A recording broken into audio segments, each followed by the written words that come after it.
Hello! Hello everyone! How's it going? How are you doing this fine Monday, whatever it is, wherever you are?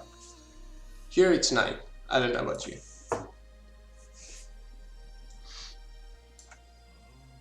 Oh, hey Cyan. You're 2 for 2 right now. You haven't missed a single stream.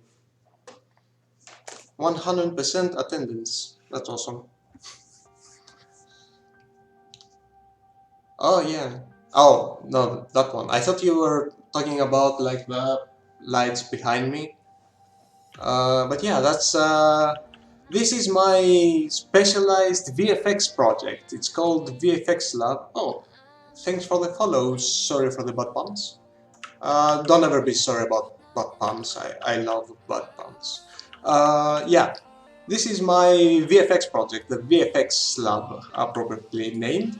You might recognize this little guys, if you've seen them on my Twitter or anywhere. It's like these little muzzle flashes. Yeah, I mean, I used to have a project, a huge project that was also called VFX_lab that had pretty much any experiment and scene I could do. It was like my master playground project, but it grew too big, and so I kind of split all the purposes into different projects. So this is the dedicated VFX project. Oh, hey Vecherka. Yeah, we will have some really nice shader and VFX magic, hopefully, tonight. I actually wanted to recreate a very nice effect from Sea of Thieves. I don't know if you've seen this. If you played Sea of Thieves, this is like the Ashen Lord theme, where like you have these clouds here and meteors start falling, and yeah, I saw that in game and I was like, I know how to make this. And like this hubris is going to be the end of me probably, especially in live streaming. But whatever, I will try to make it because I have some ideas of how to approach it. Maybe my textures probably won't look that good, just so you know. But the overall concept will probably be there. So that's the main thing I will try to make. And it will be kind of from scratch. So I mean, I do have all my helpful textures here and yeah, and some shaders, but I will probably, like this main thing will probably be a completely new shader. Oh, hey Mitch. I will copy some parts from some other shaders, just so you know. It's I don't know everything by heart. So yeah, let's see. Gonna make a new scene. Gonna call it Sea of Thieves. Like I don't know, Ashen Lord Meteor Rain. That's descriptive enough. Oh, then I'm afraid I won't be using VFX Graph. VFX Graph implies that I would be using URP or HDRP, and that's not my thing. What I will be what's the project? So I will try to recreate this Meteor Rain thing from Sea of Thieves, the thing with the Ashen Lords. So everything, like shaders, VFX, everything, from scratch, almost. Oh, one day, Dane. Maybe one day. Maybe one day. Maybe when shader graph is usable for me. Maybe one day.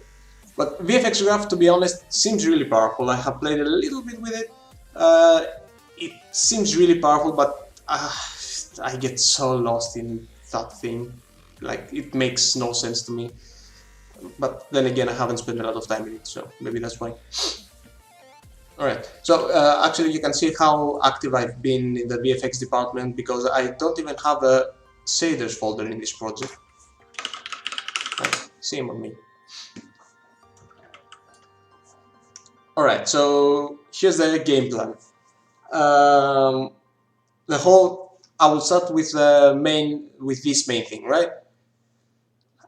I don't think, well, first of all, I think you can tell that it's completely unlit, right? There is no, and it doesn't make sense to make it lit either way, like it's stylized and all that. So, completely unlit, first of all. Now you can see that there is some depth to it.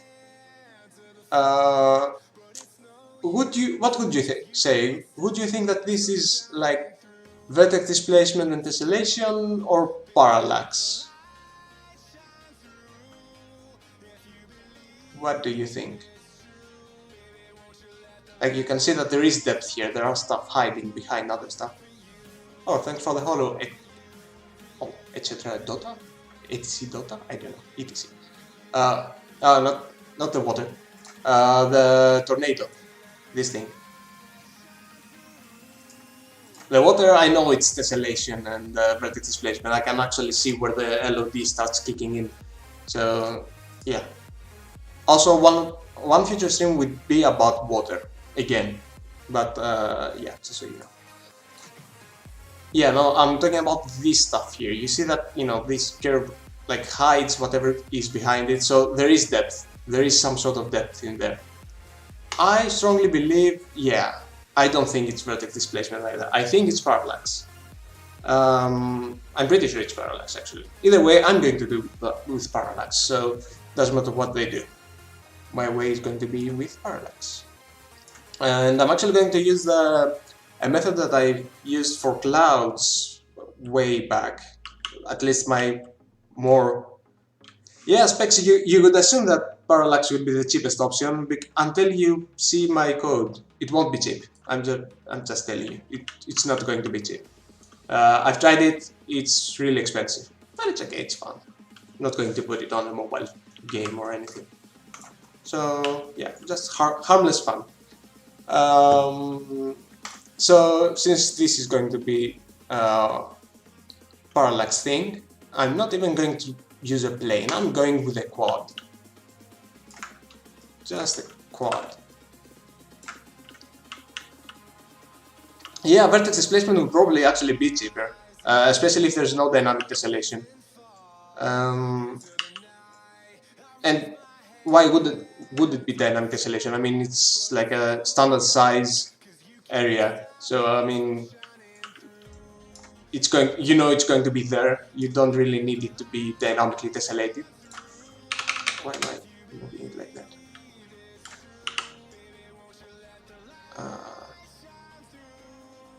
Yeah, 15 meters. Yeah, whatever.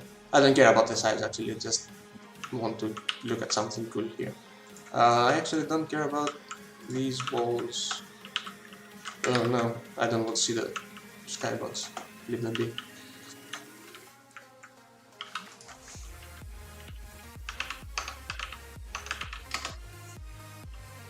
Oh yeah, I remember. Actually, yeah, it looks like it has this kind of fluid thing. Well, it's definitely baked onto some textures.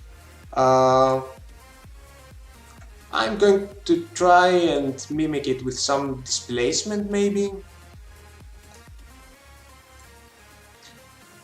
So the whole process is going to be like one noise texture. I think it's just one. All the movement comes from like rotating in polar coordinates and maybe displacement texture. I think that's about it. Oh, thanks for the follow, Lady Rouge. Just sorry. Yeah, I mean, it's not going to be ray matching. It's going to be similar to ray matching in... No, it's not ray matching. It's not ray matching at all. Forget I said it's going to be similar. It's just going to have a loop. That's the only similarity it's going to have with the ray matching. So yeah, I'm going to just use like one noise texture and some displacement and hope for the best. Let's see. As I mentioned, it's going to be unlit, like completely unlit. Yeah, they've used Houdini, I know. Yeah, probably there's some fluid seam in there, but baked, probably. Whoa. I'm just going to go.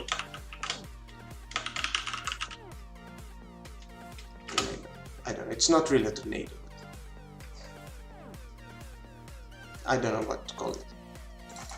If you have any ideas for better names, just let me know. There we go. There we go.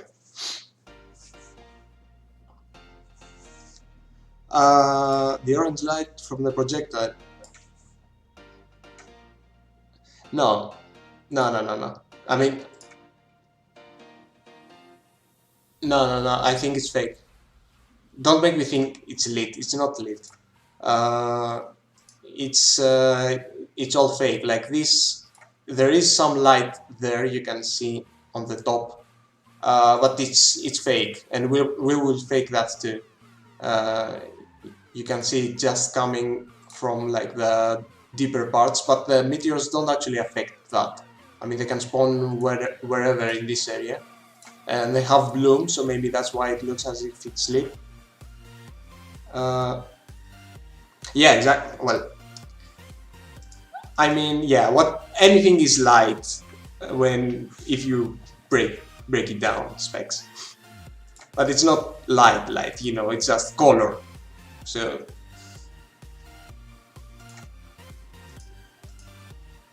yeah, we're going to fake this thing. The timing might be a bit of an issue, but I'm going to fake it. Alright. So first things first. Main text, I'm going to leave that in.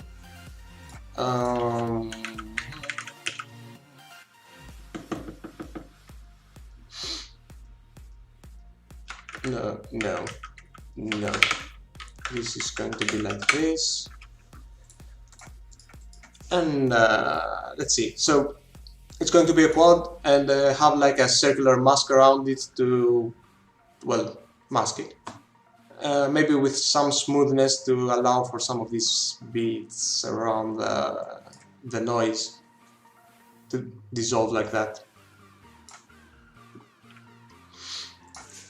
So first things first, circle mask threshold.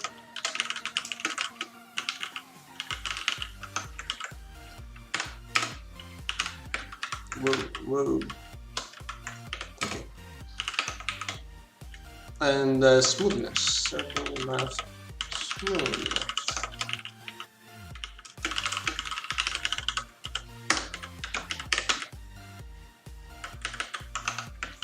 These, by the way, are my custom snippets that I've made for VS Code. Let me see if I can find them also. Yeah. I have some, especially for the properties, they've saved me so much time. Yeah. And also I have some for things that I can never remember how they're done, like rotation in shaders. I always forget how that works. Or like a random function. We're going to use that actually in a bit. Yeah. But the properties thing is huge time saver.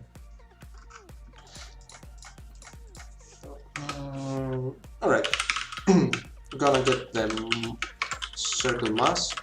Going to be, well, just a simple SDF. I mean, you can say it's an SDF, but whatever, it's just going to be a circle. So it's the distance of the UVs from 0.5.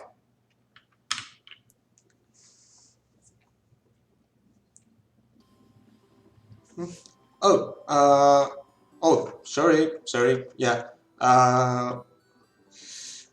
Okay, yeah, I just noticed that, yeah, what I see here is not quite corresponding to whatever is coming out of the stream, because I changed the monitor today, and yeah, apparently you're not seeing everything. Yeah, okay, that's something I will keep in mind for today, and I will fix for the next stream.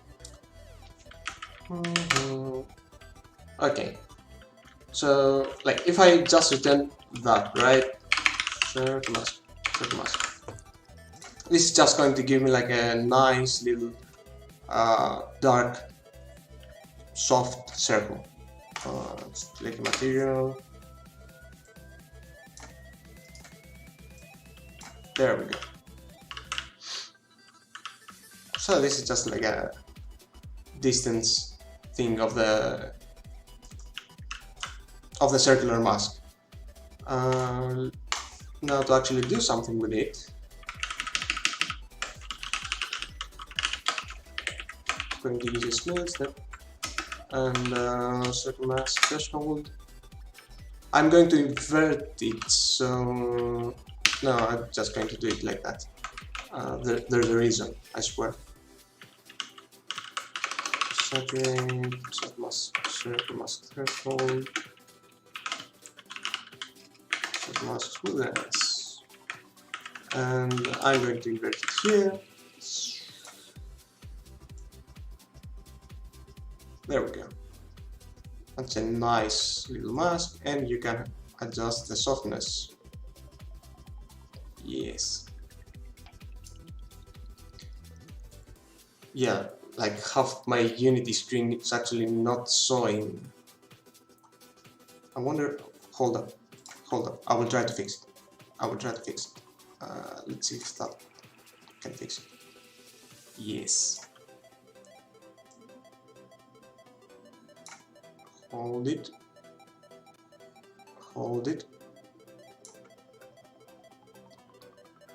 Alright.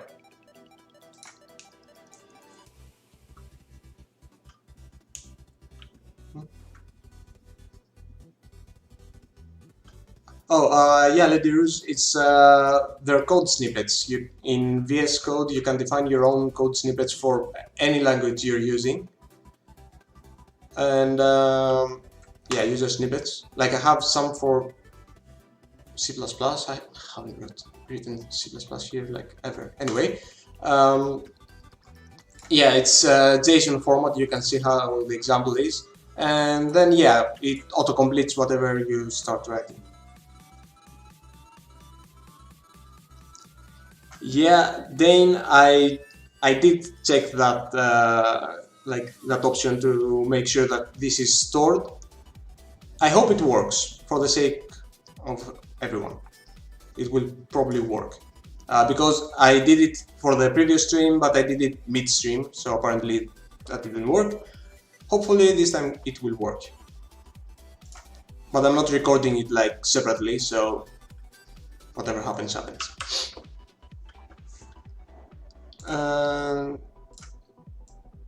Yeah, you know what? I think I prefer this. No, damn it. Okay, I'm not sure what I want. In any case, we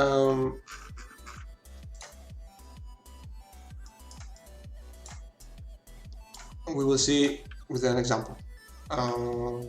Going to add a noise texture. I have like a bunch of VFX related noises. I think this will be good. This has like a cloudy feel to it. So yes, right now we're not outputting anything. We're just outputting the mask. So I'm going to use the mask for some clipping. Let's see. I'm going to add the threshold value as well.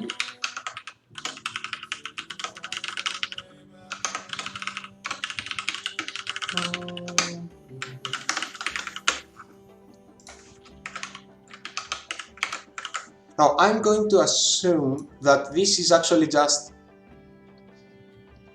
cutouts, right? I mean, maybe there is a bit of softness on the edges, maybe there, maybe, but I'm going to leave it as opaque with cutout and maybe add some transparency later. But for now it's just going to be like solid, like opaque.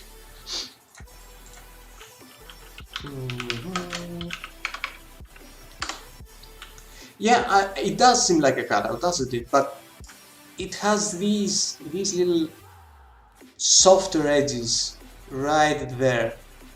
Like, let me enhance. Like right there, you can see it's a bit softer, so maybe it's not, but I don't know, maybe that's all work of the AA they're using. I don't know.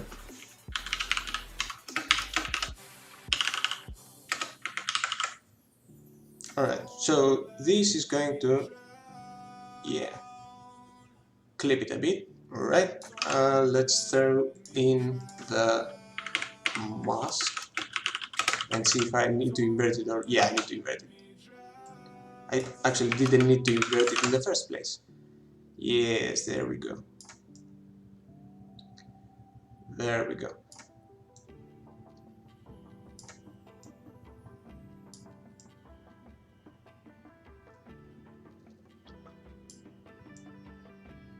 Alright, this is going awesome so far. It's still really flat, and it's still not in polar coordinates, so that's the next thing I'm going to fix. But one of the things that I don't remember how to do ever is how to convert to polar coordinates.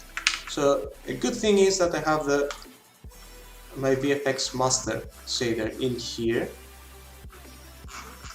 which is like the master shader I use for all my VFX pretty much. And yes, there we go.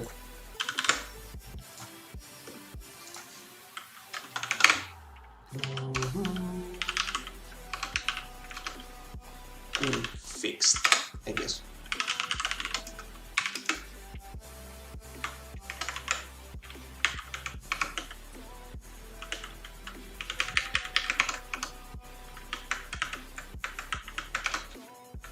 I'll just keep it float, it doesn't matter.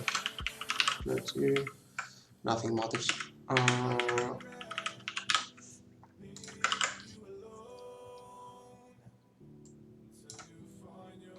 Oh damn. Sorry, I have to adjust some windows here because of my little changes. Yeah, because I didn't see that Shade XS followed me, so thanks for that.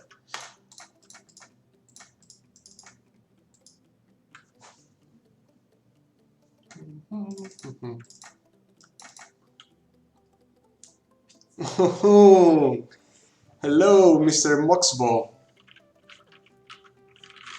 How are you doing?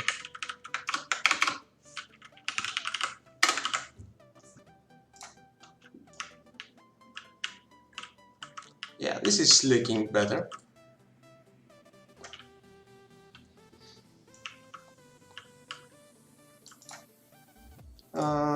Let's make it move. Yeah, glad to see you on stream. Aren't you playing Valheim right now? Or is it early?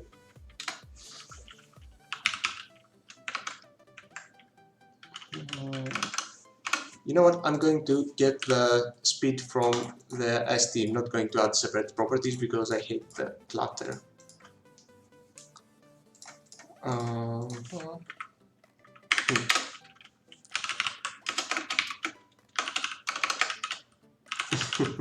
Yeah, I thought so. Time multiplied by...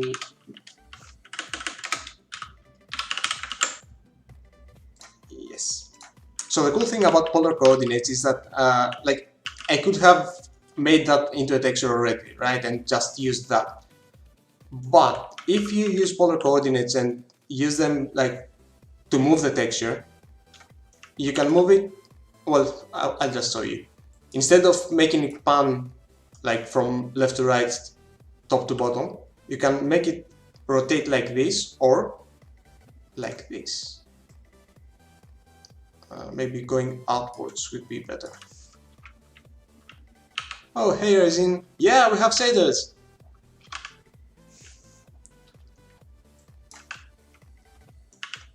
Yeah, this is looking ominous.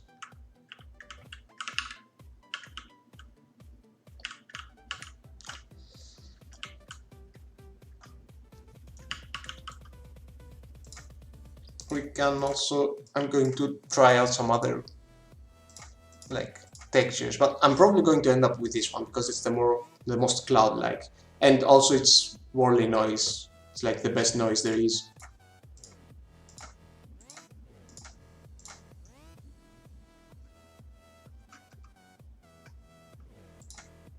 Yeah, no, everything else is too noisy. Well, pun intended. Yeah, the resolution for the noise textures. I think most of them are like 2K.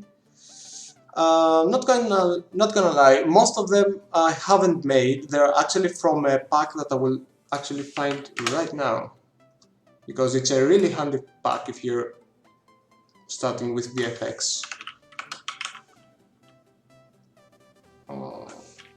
It's from Max 1. God damn it, I can't find it.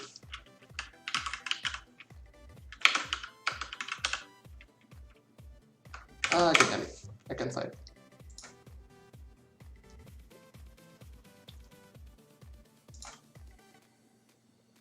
Wait, I will find it.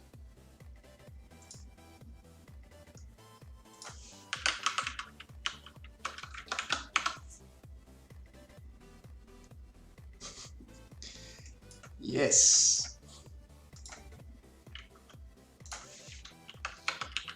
Everything you feared is true, Moxmo. It's called Max something. I remember it's first Max 1.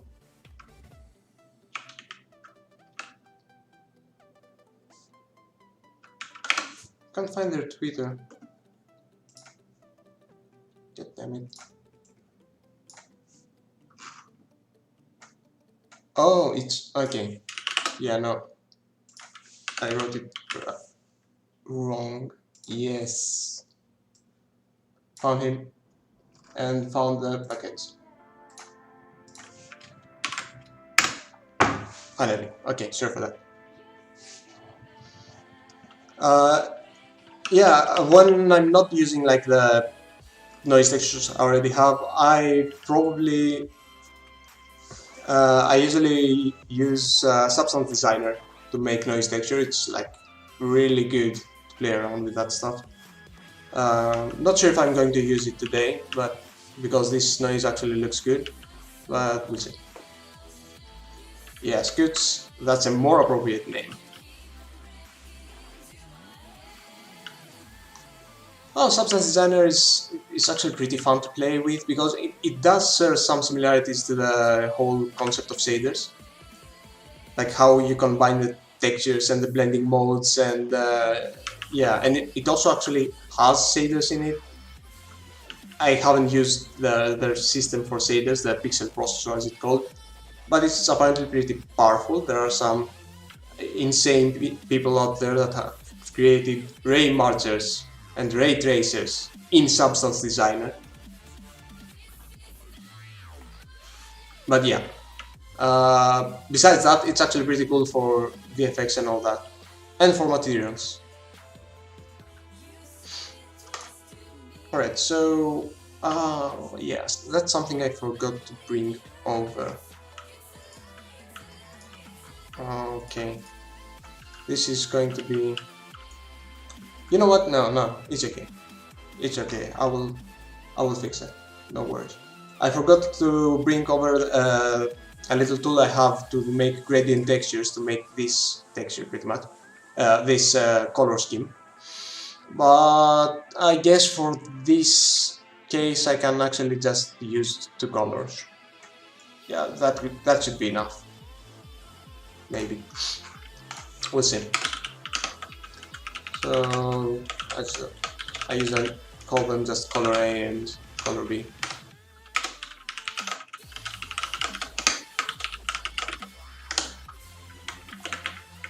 Why do I always do that?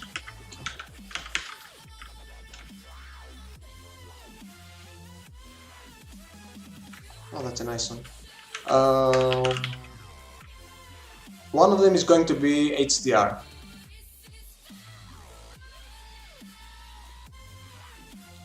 Is it going to be HDR? No, it's not going to be HDR. I'm going to use a third color, I think, for the emission glow, so the other two colors shouldn't be HDR.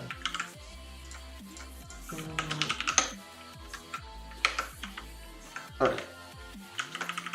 So instead of actually using the texture for the color, I'm going to use it to lurk between the two colors. So it's going to be like this. No, wait, hold on. I'm going to call that text because I'm using it here. Yeah, and I'm going to make a new thing called column, which is going to be the lerp thing. Coming from color A to color B, color B, using the red channel of the texture.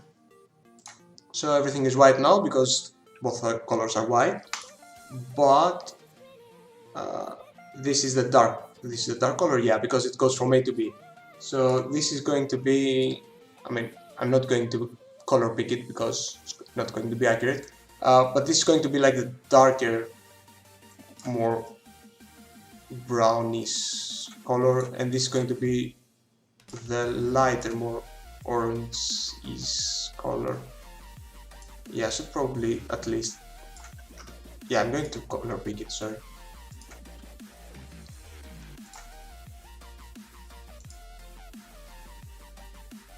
Oh, it didn't work, okay. Yeah, so maybe a little bit like this. Maybe more desaturated. Yes. Yeah. Yeah, I can see that. Yeah, and it's still all 100% flat. Oh, also cool thing is that I can tile the polar coordinates more with the ST values, so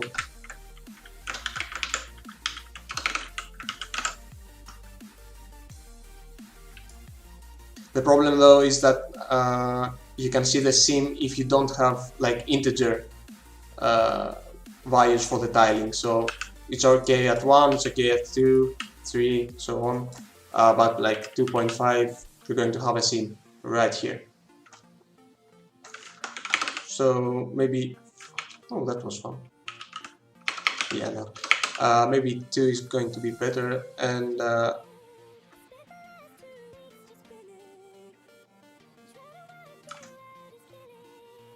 maybe it's okay on the y-axis though, because it just goes inward, it doesn't care about the seam. So yeah, just 1.5 maybe.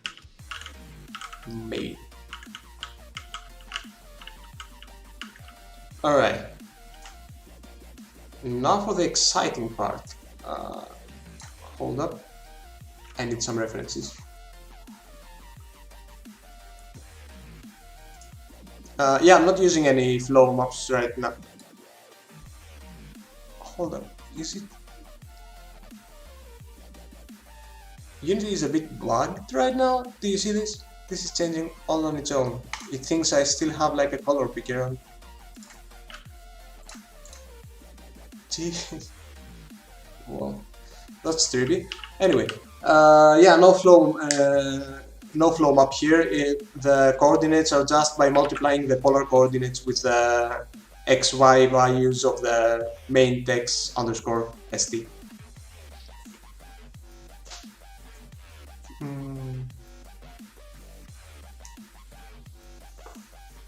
Oh yeah, I've seen the GDC talk about the clouds. It's something that I want to get so bad into.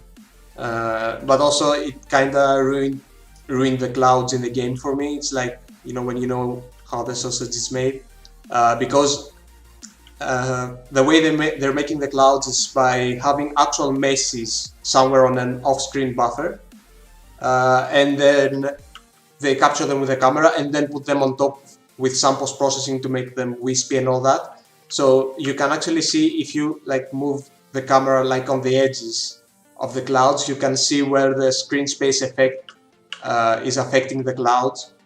So yeah, I'm so not fun when I'm playing video games with other people because I will just start looking at all the tech art stuff. And most of the people I play games with are not technical artists, so they don't appreciate that stuff. That's my curse. Alright. I'm looking for a shader to steal some code off. Don't worry.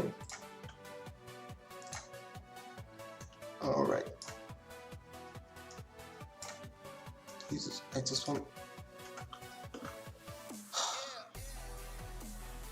I just want it to be on a separate window. Is that so hard to ask? Whatever. This is what I need. This is what I need. So no need for anything else here.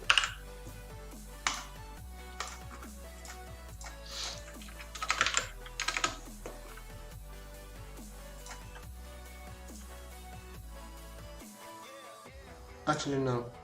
I'm going to use that for something later.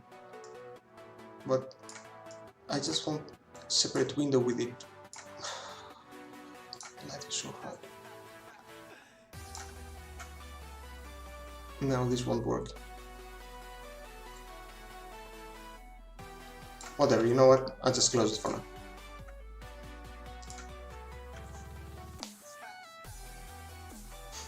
The last campfire. Oh, is that the... from Hello Games? I think I pretty much love the stylized, the whole aesthetic of the game, and yeah, if I played it, I would probably be staring at foliage as well. That's cool. So, the bit of code I copied here, by the way, is the boilerplate code to get the view direction in tangent space, which I'm going to use for the parallax effect. So, yeah, that's about it.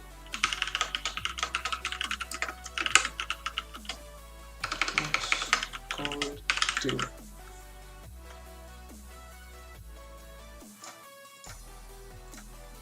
Oh no. The magenta of that. Yeah, it needs that tangent.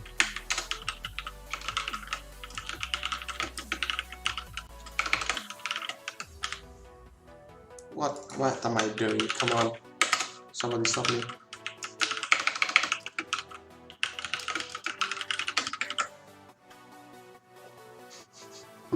Yeah, Resin, yeah, that's why I don't have any friends to play games with.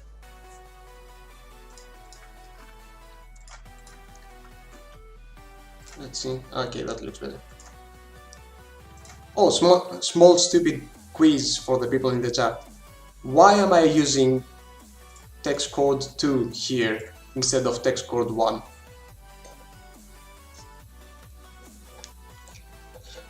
It's a stupid question, but it's okay.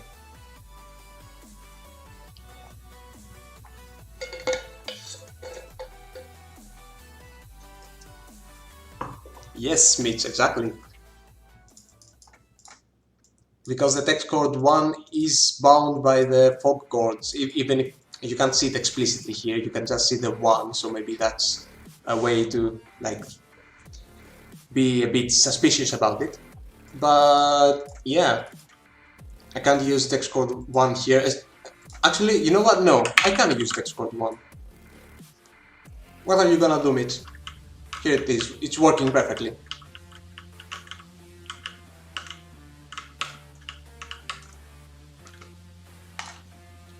The reason it's working perfectly is because I don't actually have any fog enabled in the scene. Yeah, no. If I leave it like this and then turn on the fog and make it go close to... Yeah, no, see, it's still working. Wait, I think it's... Yeah, there we go. Yeah. It's working because the default is deferred rendering. So yeah, if you're in deferred rendering, the fog doesn't actually apply to the objects themselves. It's happening in the camera. But if you turn it back to forward, okay, it's going to try to apply it to every object, and this has like the text codes overridden, blah blah blah. We'll turn off the fog. Okay. So yeah, that was a fun little thing. So yeah, if anybody can define view direction in tangent space for me, I would be ever so grateful, because I cannot wrap my head around it. Like, I've seen so many visualizations, so many videos on tangent space in general. I can't get it. Honestly, it's like I can't wrap my head around it. And the view direction in tangent space is just blowing my mind every time.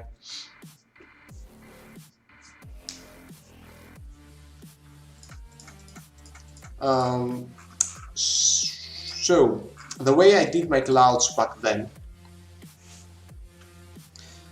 is basically, alright, so okay, I'm not entirely sure what the view direction tangent space looks like, but the thing is that if you sample a texture with a UV coordinates as normally, but you push it towards the view direction in tangent space, it's as if it has depth, as if it's like sampled lower than when you're looking like into the object. I don't know if that makes sense. Probably doesn't.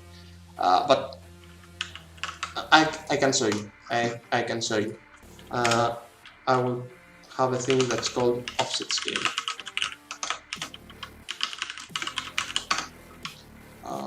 Yeah.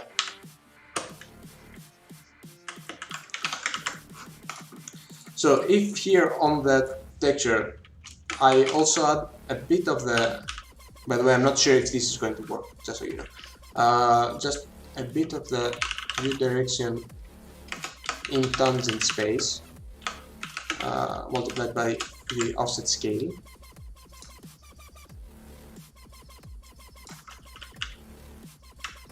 Yeah, this is looking trippy.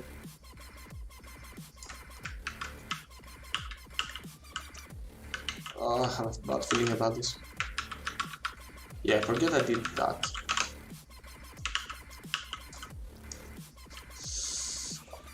In any case, what I did with the clouds is basically sample this noise texture a bunch of times, like lots of times, and each time I was like cutting a slice of the noise texture and offsetting it with view direction in tangent space. So every slice was offset lower, and it made the effect of, like, you know, parallaxing. I'm not sure how to describe it. I will just show you.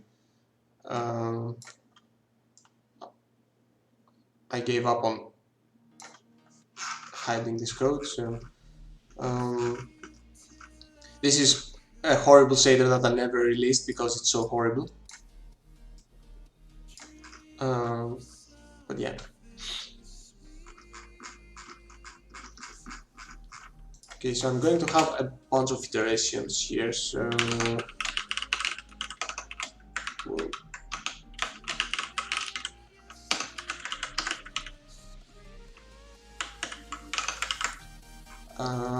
what else?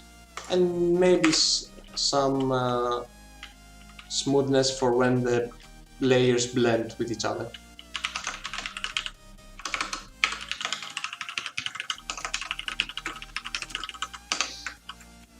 That's need to be arranged.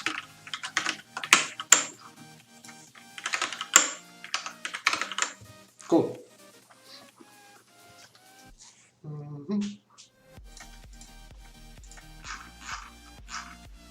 So yeah, I'm just going to do whatever I did here.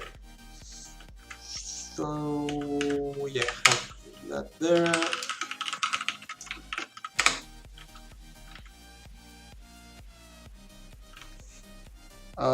That's a good question. Not sure. I mean, I wouldn't trust my internet, so if anybody can answer that question about the stream cutting off.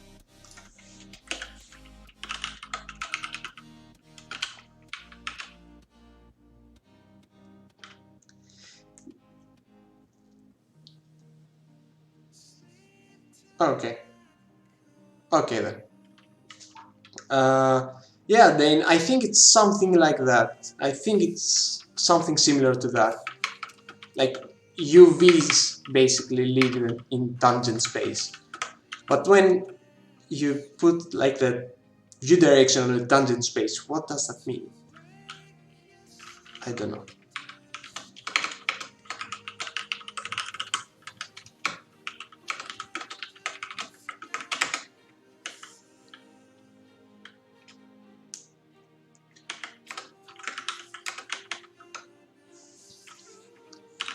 So yeah, I'm going to like take the whole thing here, just the whole thing.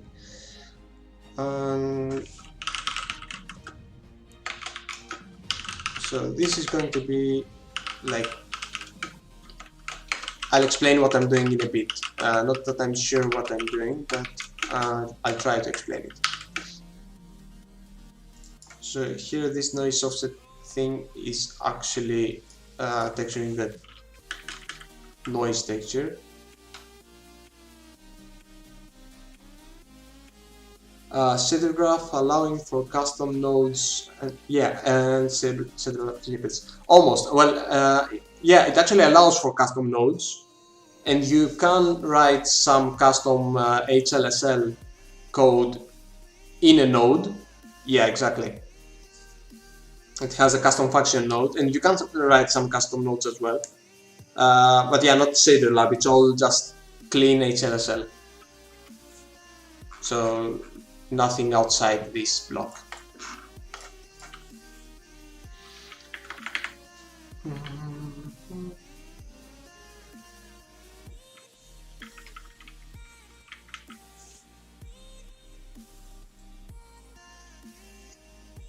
Yeah, Mitch, I mean, I've never gotten a definitive answer as to what is tangent space. Maybe it's exactly that. I don't know. Okay, so yeah, so now I'll be sampling the texture. No, I've already sampled it, so yeah. No, I'm going to resample it. So this time I will be adding the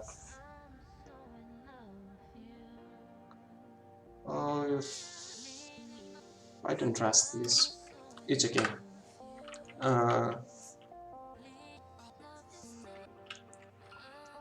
So again, supposedly I should be adding these.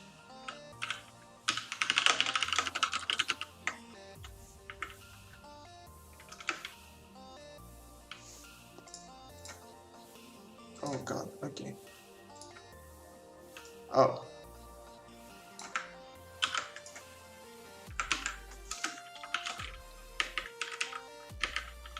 Okay, I'm officially lost. I don't even know if I have the correct amount of brackets. Okay, oddly enough, I do. Okay.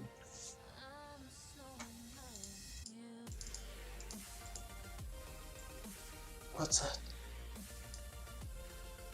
Oh, oh god. This is so hacky. I remember what I was doing there. Oh jeez, okay. Okay, so now instead of using yeah, the original texture, I will be using this thing to get the color. Oh, I think this should be the R, not that it's important, but whatever. And yeah, parallax. Okay, let's add 20 of them, and yeah, this is going fantastic. Do I have a post process? Oh, I do have a post process. Yeah, okay, let's try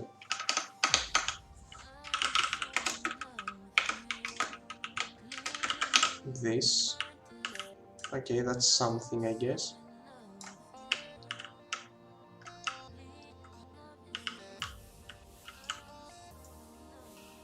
definitely something.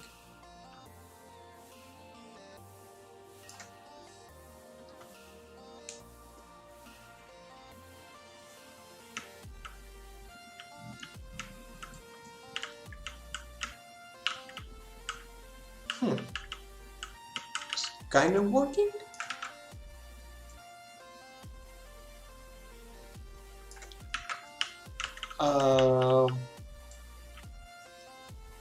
So here's a fun, I guess, thing. So it's kind of working, right? But the thing is that instead of because I'm adding the views, the tangent space view direction onto the polar coordinates after they turn to polar coordinates, instead of offsetting them in a parallax way, they offset them like in a polar way. I don't know if that makes sense, but you can see that, you know, if I increase this, it just changes the rotation and the polar stuff instead of making it actually like it has depth. I mean, if I actually if I don't do this and I revert that to just the normal UVs,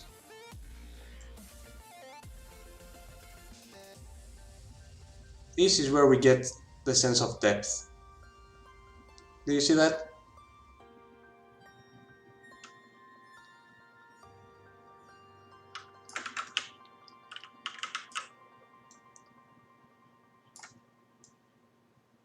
It looks as if it has some depth. Now you can see what exactly is happening if I reduce the iterations. Here you can see more distinctly the layers. If I stop editing. Right, you can see there are 5 layers. Each one is like a slice of the noise texture. So it's like a height map. Well, yeah, it's technically a height map. So the top one is like the thinnest slice, and then it opens up as it goes deeper. When you have few iterations, it's difficult to actually understand what's going on. But as you increase the iterations a bit and the smoothness, because yeah, with zero smoothness you can better see how that looks. But if you like add some smoothness, you can get some really nice fake depth here.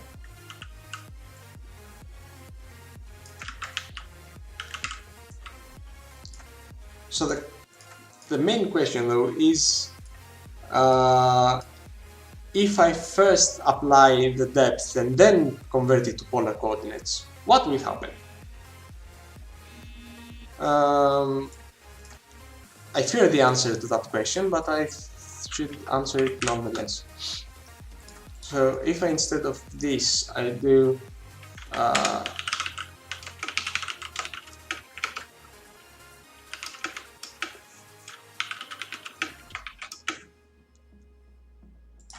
get this whole thing,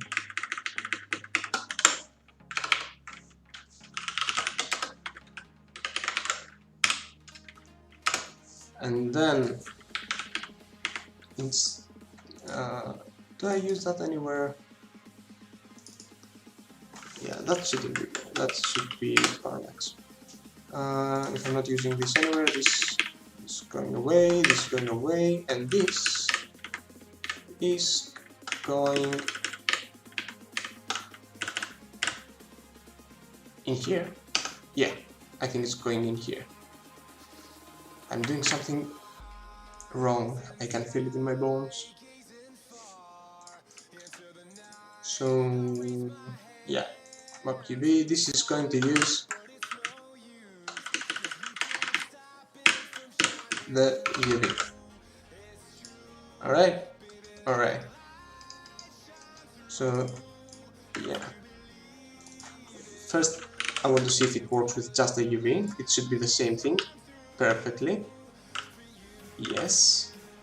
This is so fun. It's so fluffy.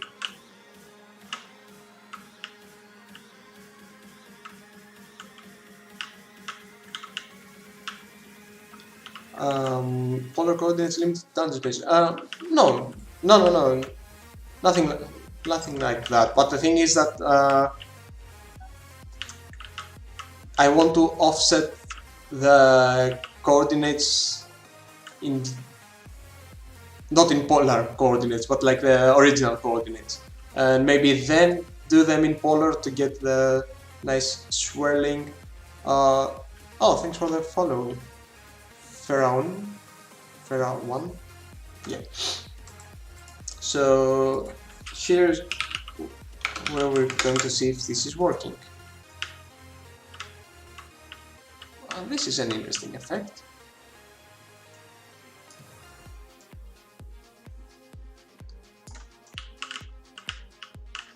Yeah, you know what?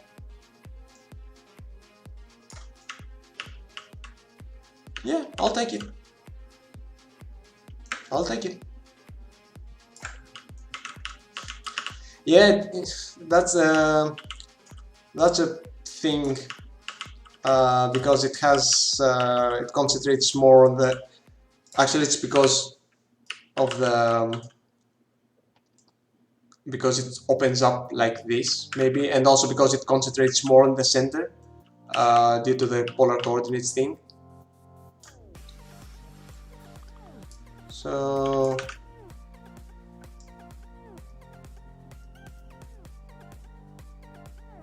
yeah.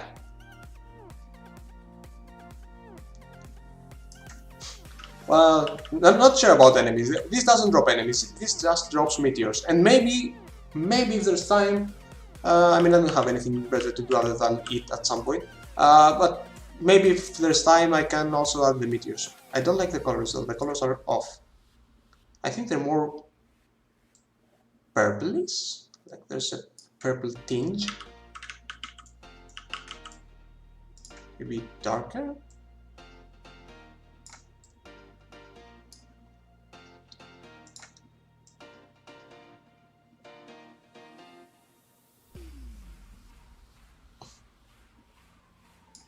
Yeah, it's from Sea of Thieves. Yeah, you have to play. And it's also a really fun game. You can still see some, I don't know if it's visible on stream, but you can still maybe see some bumps there, so increasing that to 20 and we're golden. Yeah. Yeah. I think maybe it needs a bit of, maybe some more. Yeah. Yeah, I'm happy with this. Alright.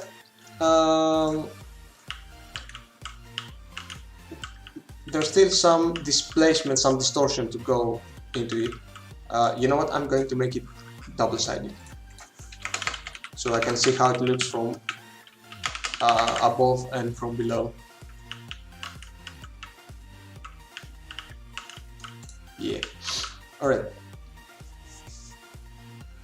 Yeah, it does seem like that, and if I had the gradient map tool here, I could get like a.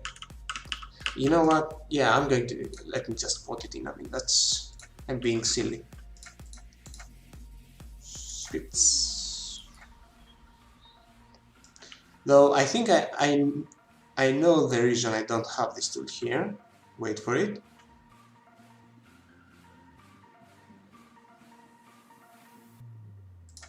There we go. I think it's using Odin. Yes, it does. Yes, it does. No, it shouldn't use Odin. I mean, it doesn't need it.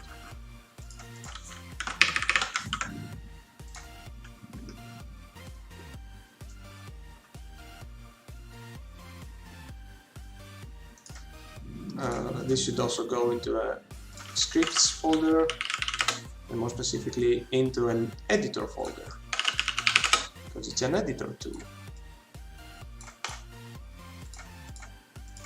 Alright, alright.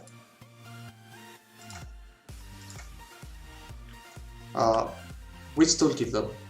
I don't have anything too custom here. Yeah, see, this should work. Alright. So instead of actually using the two colors here, because they are a bit tacky, to be honest, I'm going to use a gradient map. It's like my favorite thing to do, like get noise textures and gradient maps. That's my whole workflow. That's a secret to the industry, to be honest. Noise textures and gradient maps.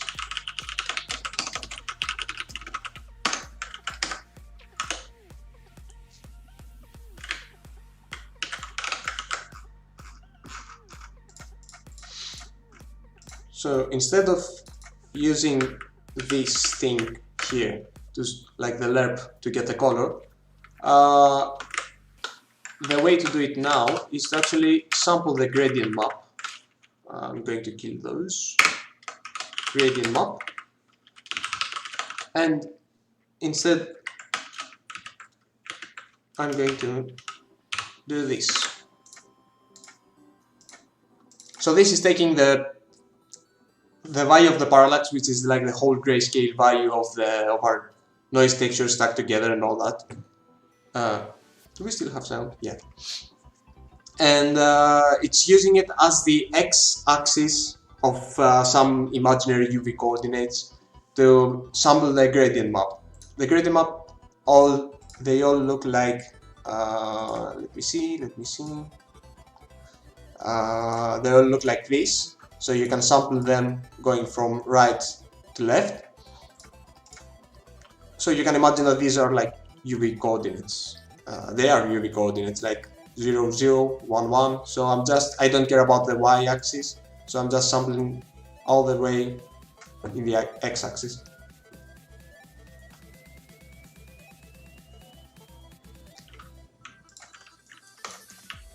Yeah, so now it's all white. I'm not using the colors anymore, so this can go.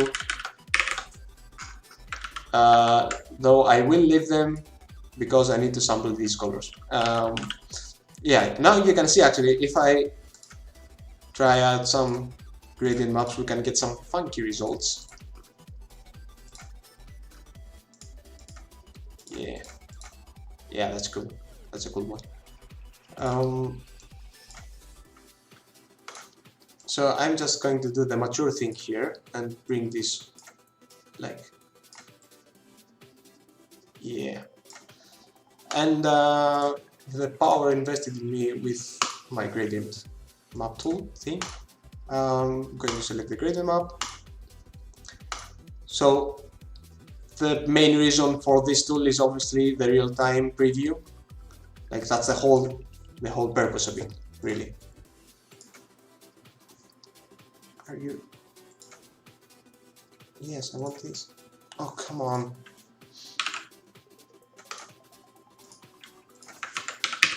There we go.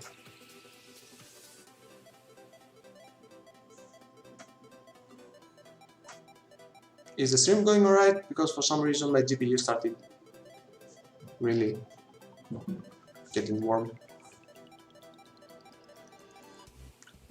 Oh well.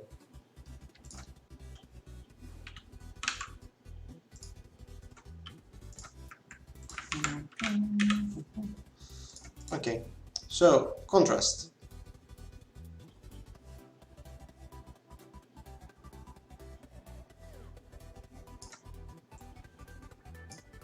What's wrong with Unity today? Why is it not? Damn. Okay, I think this needs to be a bit lighter, maybe less saturated. I mean, we can fix some of that stuff in post-processing. Yeah, I'm basically saying we're going to fix that in post. I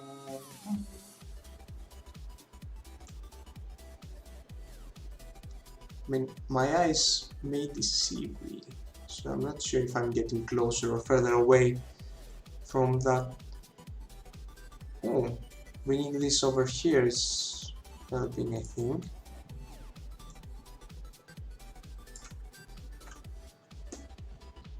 Yeah. Yeah.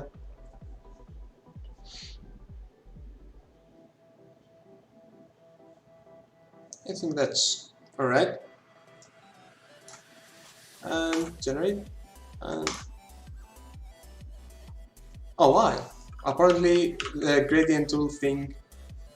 Oh no, it's still going off. Okay, never mind. I thought it was the culprit for the like the GPU getting warmer. It's again. It's probably this shader. Maybe.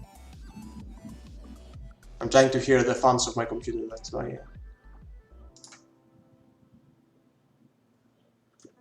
Yeah, it's probably the shader. Anyway, uh, small annoying thing with this tool that I haven't fixed yet is that you get these here, which are a result of this. There we go. So that's looking better already. Still can't believe this is a flat quad.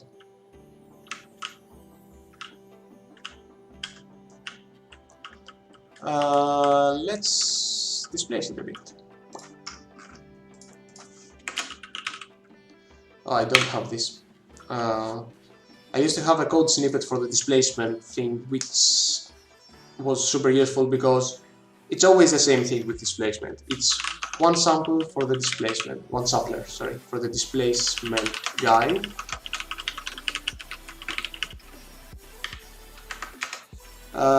And one like float for the displacement amount. Every time.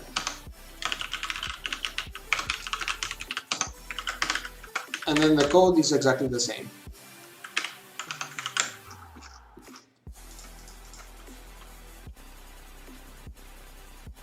Oh yeah, yeah, Ronias. I'm not sure how to properly say the name, but yeah, your gradient material property things probably so good.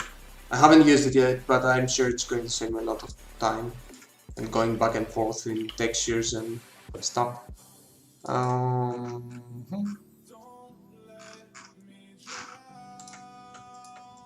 So here's a question. Should the displacement also be sampled in the loop, or should it be like just with UVs?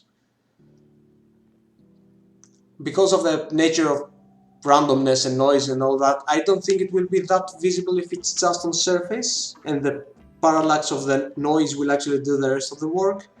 So I'll just add it here, and if it doesn't look good, we'll change it.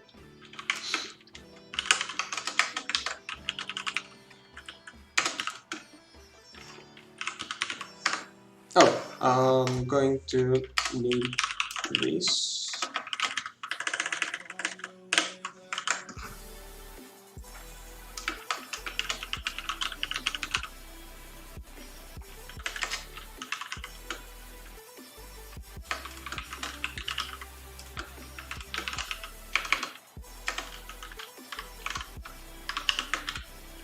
I'm going to take the red and green channel, then displacement is going to be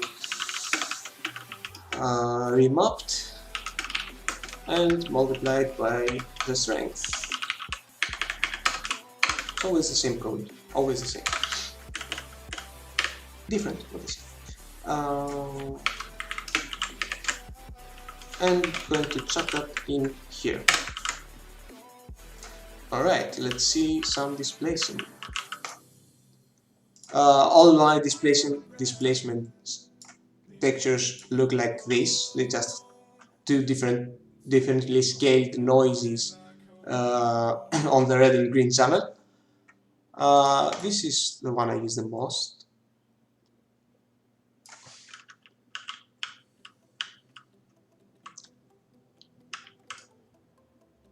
Not sure if that's the correct call. No. Whoa, that's trippy. That's very trippy. Oh. Okay, if if this is like this, that gives a bit of the fluid feel, right? I'm not crazy, even though I'm talking alone in my room.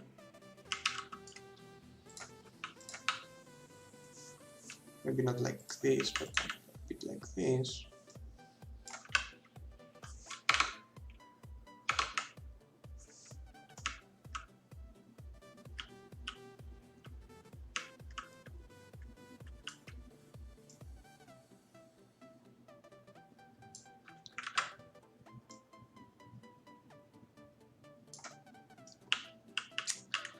I don't like this thing that's happening here, to be honest. I'm starting to believe that maybe it shouldn't use polar coordinates, but instead like a texture. Yeah, well, maybe not that intense, but you can see that it has a bit of a flow. It's slowed down right now, but it has a bit of a flow, I think. Right now it's also maybe the movement doesn't complement it, because that's also a bit fast.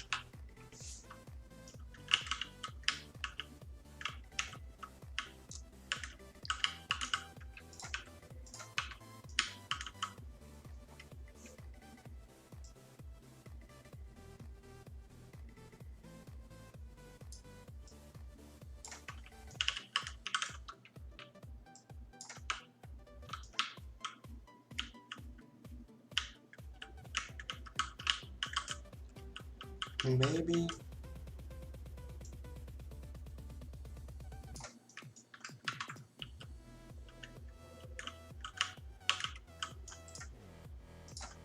not sure how that looks like from below. I think that should be way up. Uh,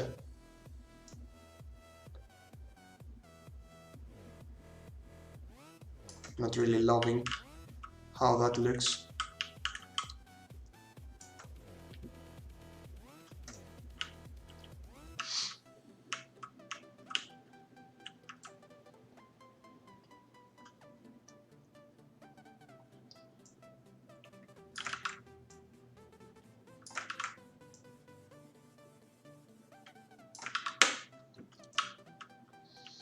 We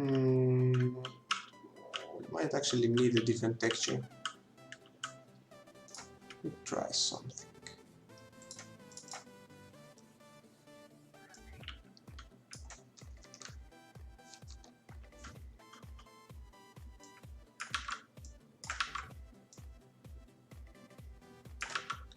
Narrow.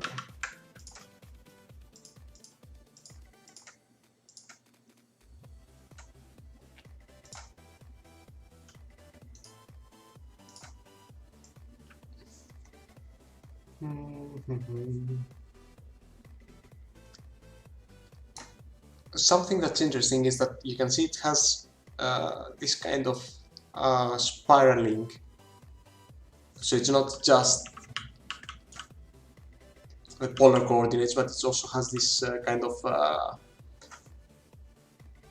I don't know if that makes sense, but like that kind of motion,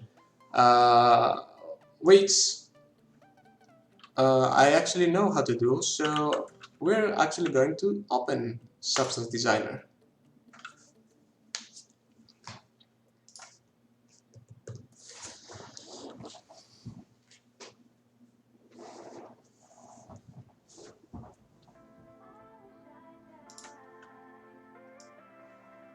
All right, all right, all right. So this is going to be like a really simple empty thing. I'm gonna call it cloud warning sign. And I actually have to take a phone call, so I'll be right back. Sorry about that.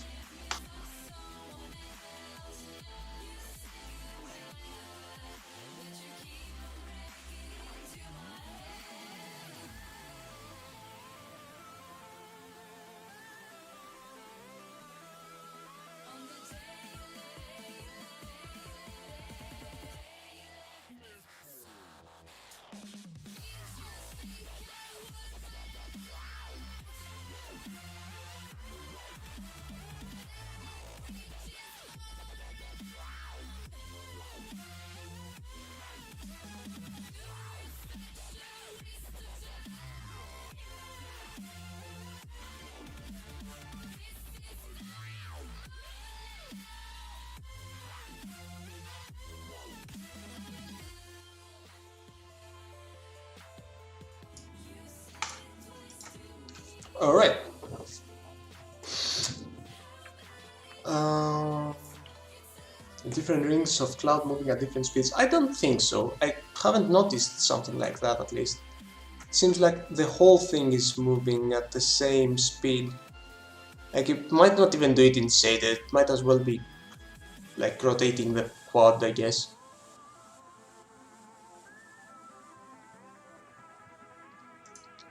I'm starting to believe that this texture is actually a bit hand-authored, because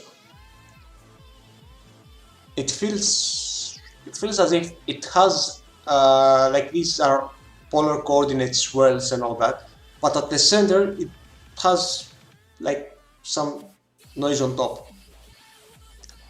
Not sure if I can. Maybe I can try making this. Let's see. Oh, I just named this Wally side. I don't know what that means. Anyway, um, so in Substance Designer, the Wally noise basically is the cells one. So yeah, it's pretty much what we have already. Yeah, Resin. I was actually thinking about that even before the stream. I'm thinking, you know, the only real reason to do polar coordinates like in shader is to get this motion, right? The inner outwards. You can't really do that if you're not using polar coordinates. Well, you can, but you get my point. Um, yeah, maybe it's fair, but this I've seen this a lot in the game, and I'm pretty sure it's flat. I mean, it's really just flat.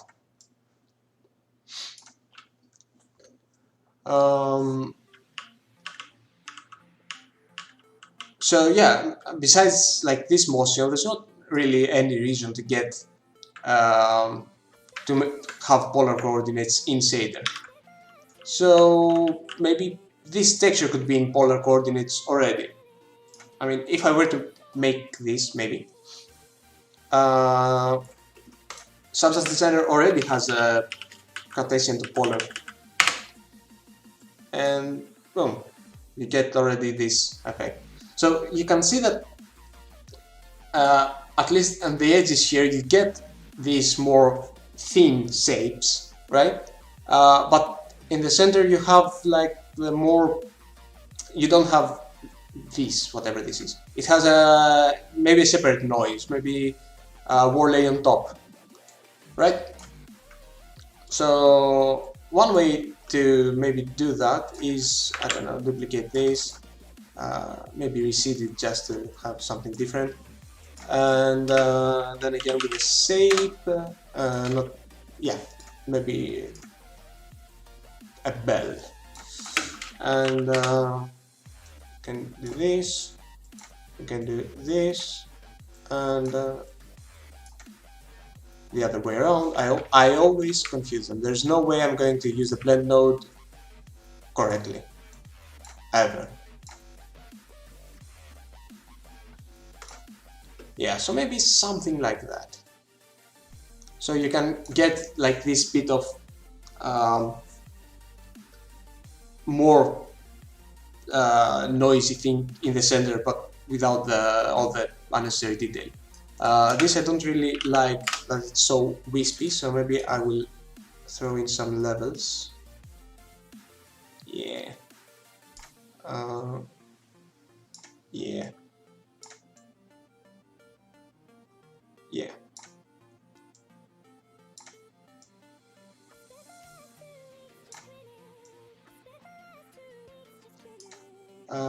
Maybe larger scale. Nope, wrong texture. Sorry. Maybe larger scale.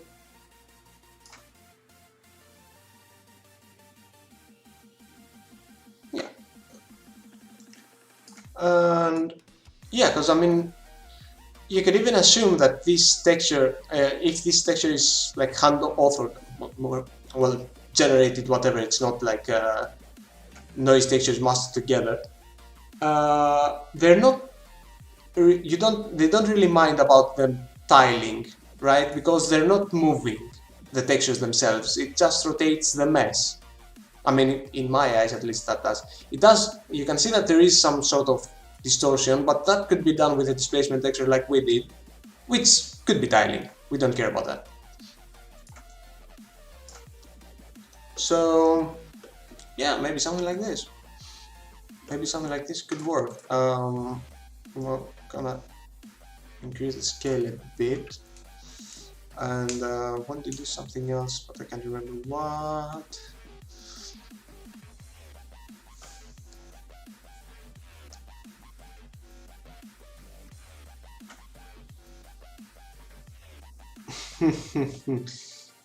Yeah, I don't think so. I don't think so. Oh god, I wanted to do something else here, but I can't remember what. I hate it when that happens. Whatever.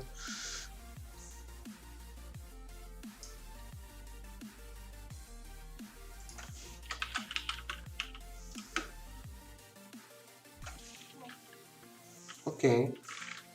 Yeah, final time for me to figure out how to kick people. I think it's question mark kick, and like the...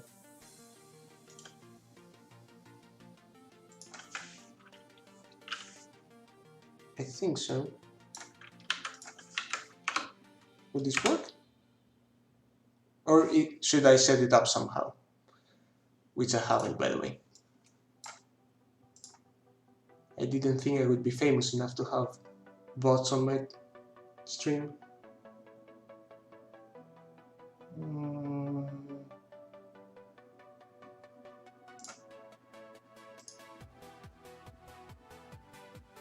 So trying to find out how to actually kick people.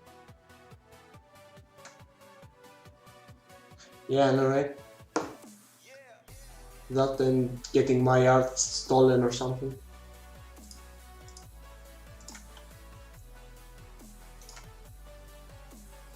I have no idea how this works.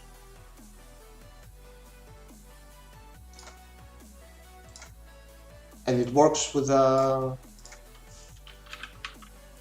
Oh, there we go.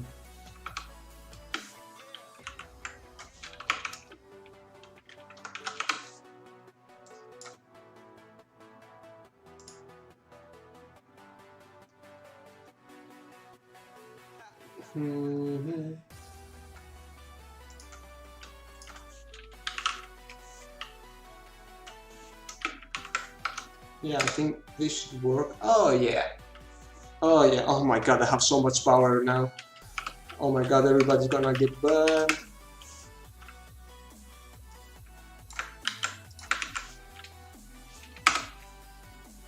Yeah.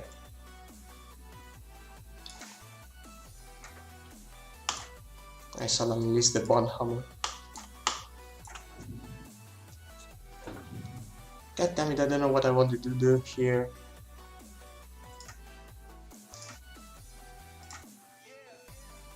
I wanted to do something cool with Substance Design, but I can't remember what.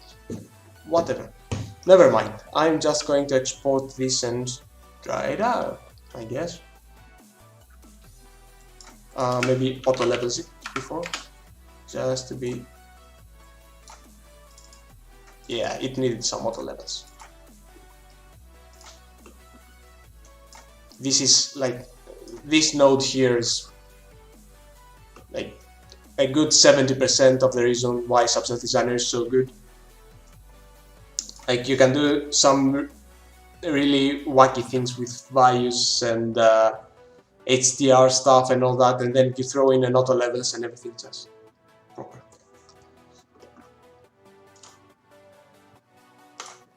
Alright, alright.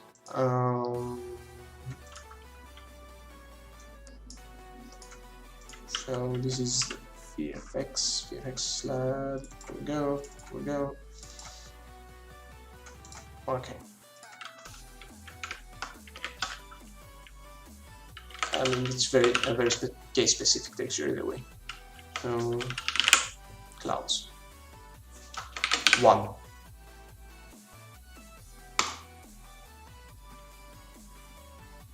Cool. So that's cool. It's because I'm also still using polar coordinates. So if I'm not using those, and let's just do this.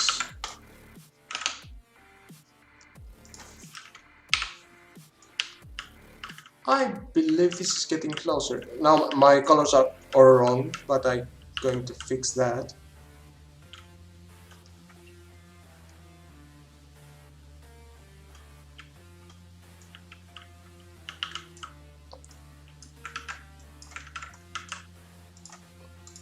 Also, I'm going to rotate the whole thing.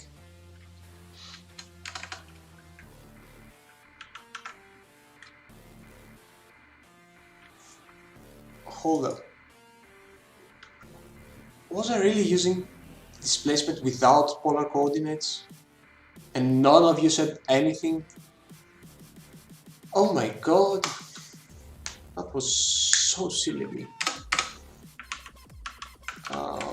Hold up.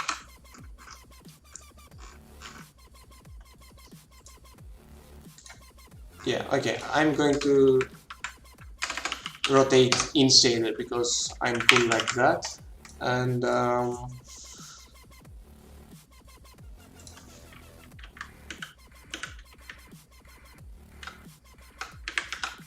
keep that here. Keep that here. I want to delete those, by the way.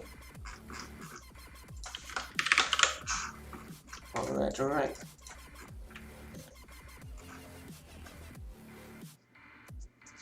Well, I mean, it would still look wavy, but you know, the clouds were going like this and the texture was going like this, so the displacement was just wrong.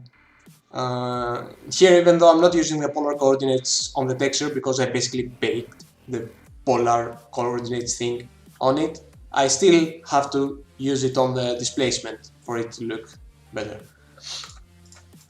But I'm going to rotate the whole UV thing here. Equals rotate UV, UV, and whatever, nothing matters, we're gonna die anyway. Yeah.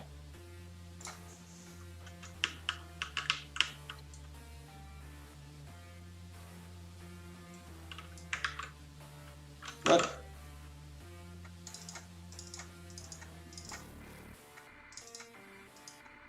What? Oh, I'm stupid, sorry. I was like, that was 0, why is it moving?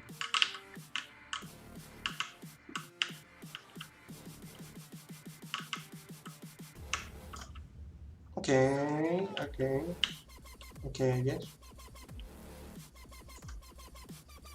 Problem is I can't really, if I need to change the tiling right now, I have to do it through Substance Designer.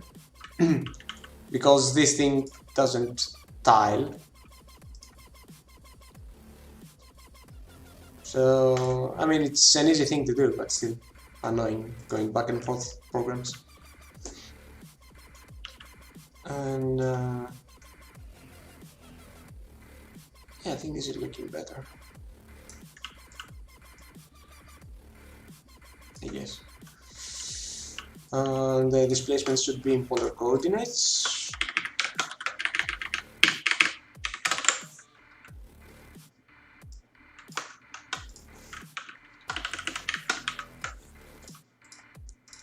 This should be...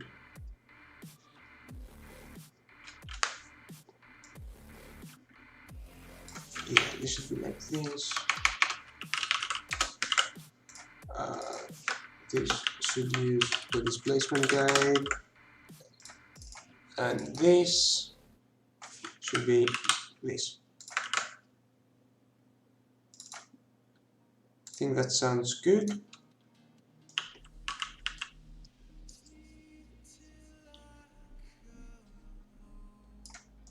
I mean, it's in polar coordinates, I guess.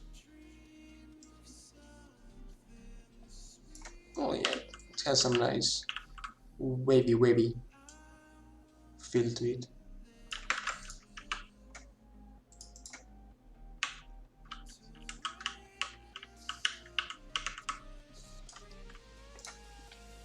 Yeah, I'm gonna increase the scale on this.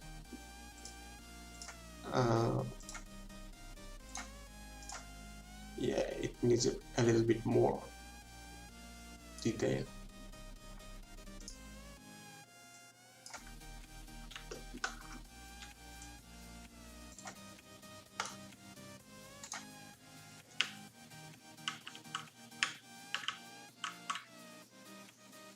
Maybe. Oh, and I also need to change the gradient again.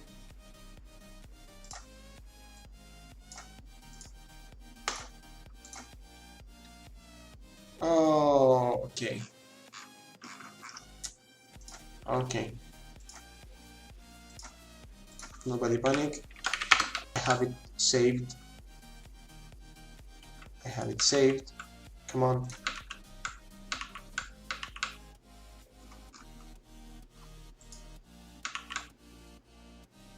Okay. What are my colors now? This.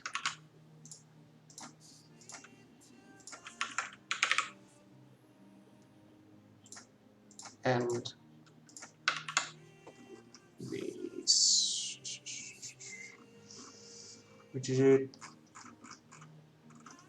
So, crap. What's the other one? Oh. By the way, this is a cool effect. It's because they're inverted, but it's okay. We can do that. Yeah.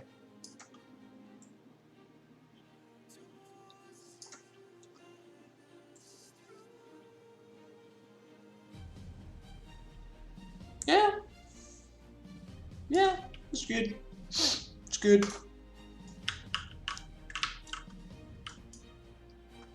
Oh, again with the clamping.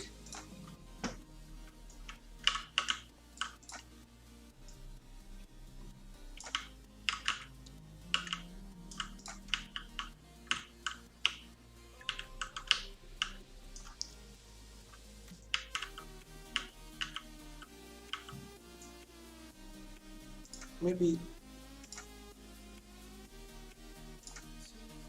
that's something interesting.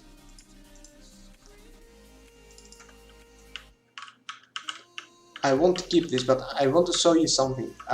Remember when I was thinking about putting the displacement in the whole parallax thing in the loop, but instead I kept it outside. Here you can actually kind of see the difference. It kind of looks as if it's frosted glass on top instead of having the same depth as the clouds, which is an interesting effect to say the least. You know what? I really like how this adds a bit of grand detail on top of everything. I'm going to keep it. Yes. Yeah. This gives a bit of the wispiness of the clouds. This makes it feel more like clouds instead of cotton or whatever.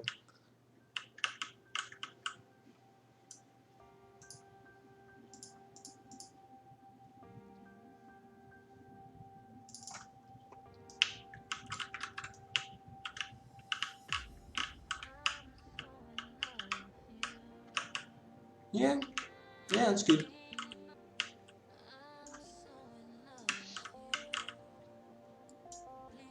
Maybe I can make it go the other way. So it looks as if it's a bit reversed to the motion.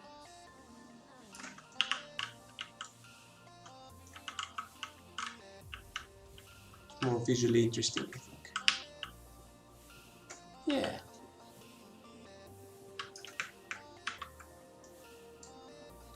gonna have the camera look up. Up. Yeah, that's ominous. Gonna hide this wall. Yeah, that's ominous.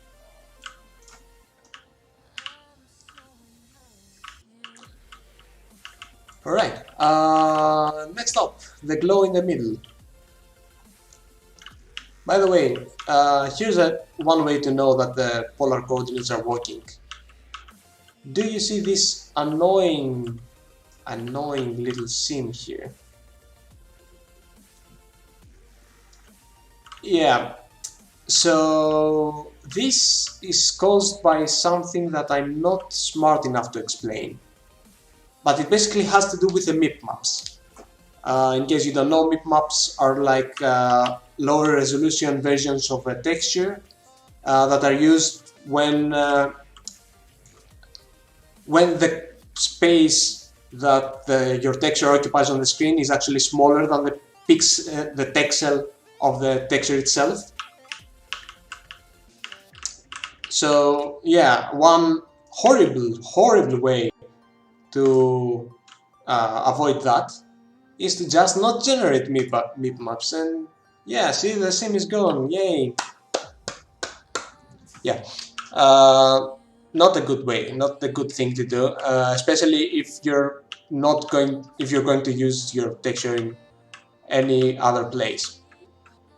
Why is that? So let's see, I'm going to add this back. And I think if I remove the MIP maps with this texture, it will be so much more obvious. Is it? Is it? No, it's just making me be a liar. It's okay though. If I do it with a grid, yes, that's the stuff. So I'm not sure if that's visible on stream. Do I still have? Oh my god, I still have fog on. Jesus. Okay. I don't know if it's visible on stream, but if you can see how this gets a lot of detail gets lost here. Like you can't see all the lines, and it gets a bit flickery, and especially like in grazing angles, it gets noisy. Basically, that's because it's using the higher resolution image for areas where the pixel on the screen is smaller. No, yeah, smaller than the pixel of the texture. So in this case, it will use a lower resolution image, so it's not that noisy. Again, I'm not the smartest person to discuss that. So if I enable MIP maps again, you will see it's much clearer now. It doesn't have that annoying noise to it. Anyway, that was a small thing. So I think I'm okay with the displacement not being in the parallax loop. I think it works okay. It works okay. So I'm going to add the glow in the middle. Do I still not have post-processing? Oh, I do have post-processing. That's good. I like post-processing.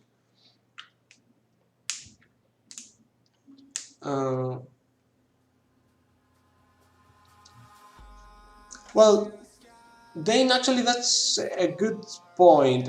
It's maybe a bit better to use the sample texture with specific LOD, and I mean, maybe I could do that too, like for the sake of doing it.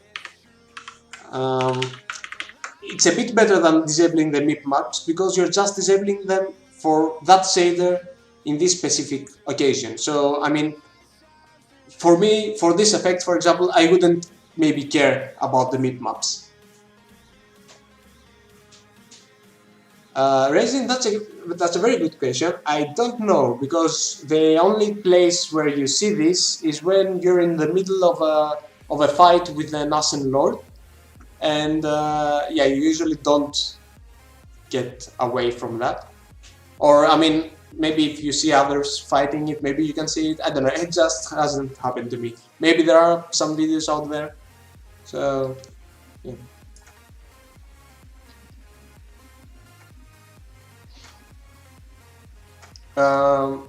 Yeah, exactly what Cyan said. Cyanilux. I just call it Cyan for short. Anyway, yeah, what Cyanilux said, which is if you need the MIP maps for other effects, then you shouldn't disable them. You can use the LOD on the texture sampling. So yeah.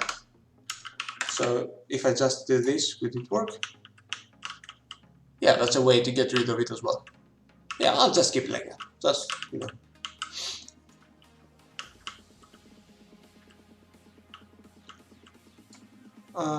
Yeah, the globe. Getting sidetracked.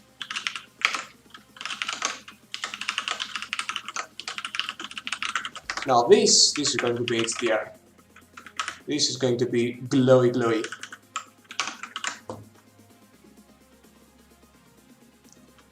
Let's go on the top.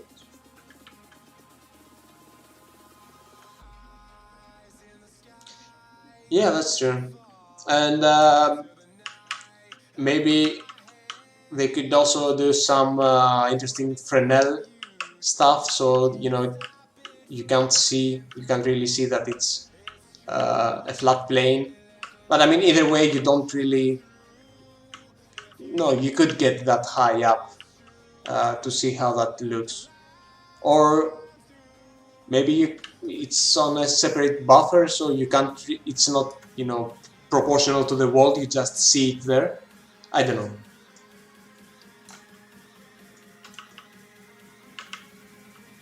I don't know how to do it. Also, cool thing with this mask thing is that you can close it in and open it up. Like this. Fun thing. Alright. Yeah, the glow color. So, I want the glow to be on the center, right? I want it to be only on the deeper parts of the, like you can see here, it's not,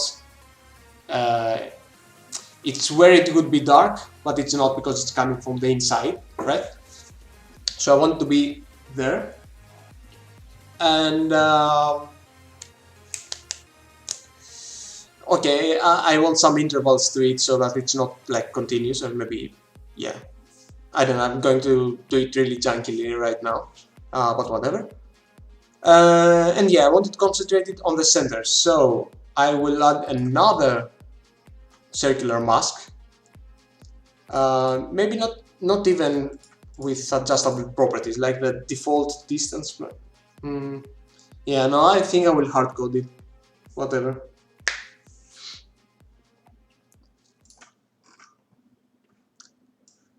Oh, yeah, no, it's actually it's really flat. It's not a Fresnel thing.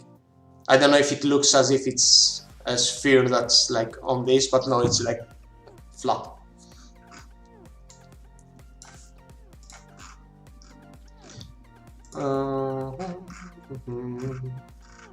Yeah, so the glow.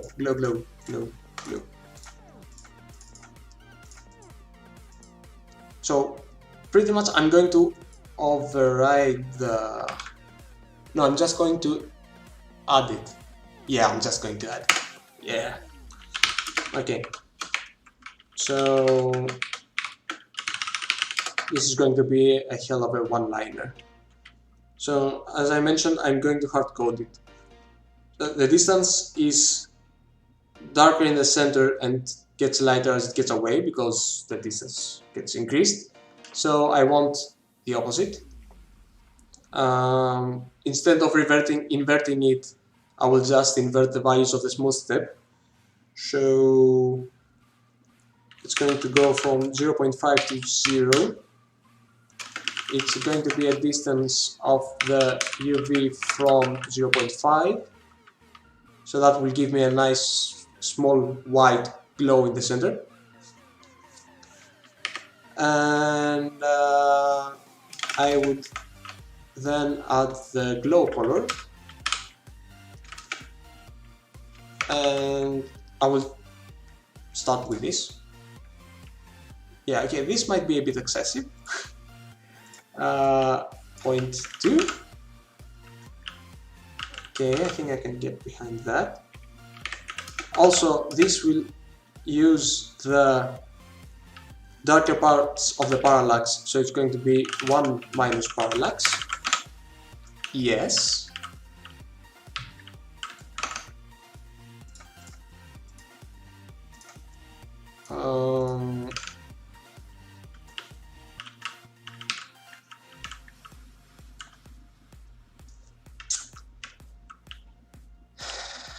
You see the issues I'm having, right? Because it's yeah, this is like a perfect circle because it's using the UVs, the distance from the UV, from the center of the UVs. But it's not going inwards with the parallax like the clouds, like it's mapped, like it's mapped on it. So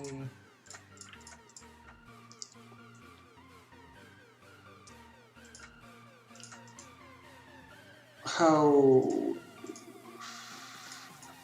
Let's see. I'm going to try something. I'm going to basically replicate this whole thing. It's going to be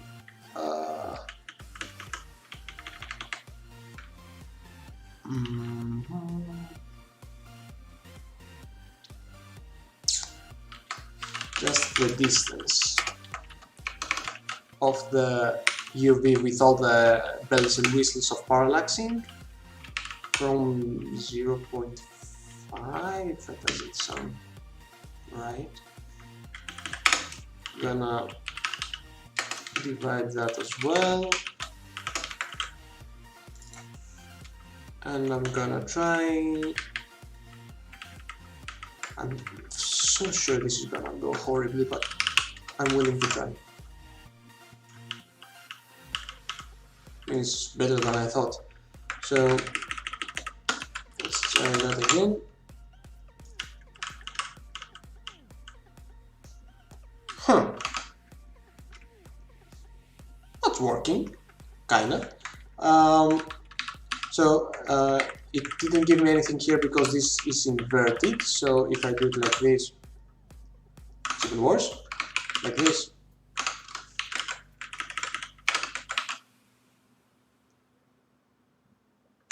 Okay, so the other way around.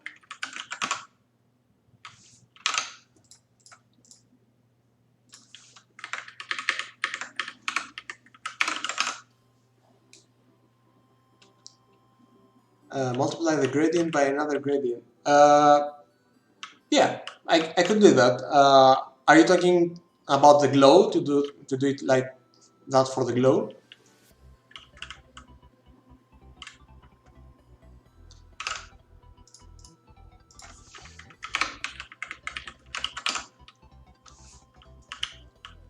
There we go. Now it's you can see it also gets the displacement, so it's not. That looks cool. It's not like the perfect circle that was before. It's like blending with everything else. And now I can.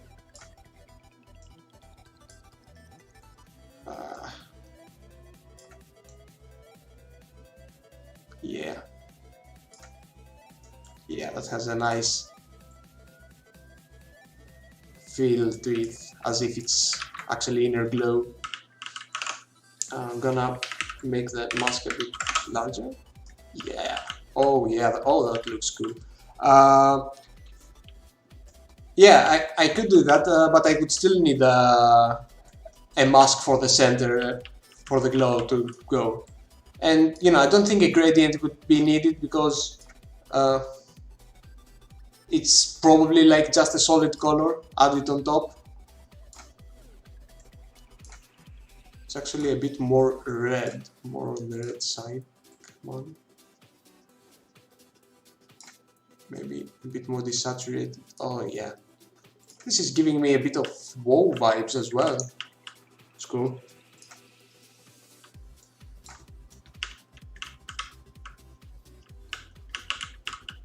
Alright, alright. Yeah, it's all coming together. Cue the Kronk beams. So, I'm not sure how intermittently this glow appears.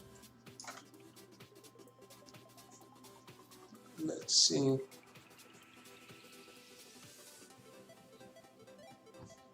And you can also see that it's not like just on off. There's always a little bit of it, like just a little bit of it. And there are just times where it gets more intense. Let me actually turn the speed to 1 to see the intervals.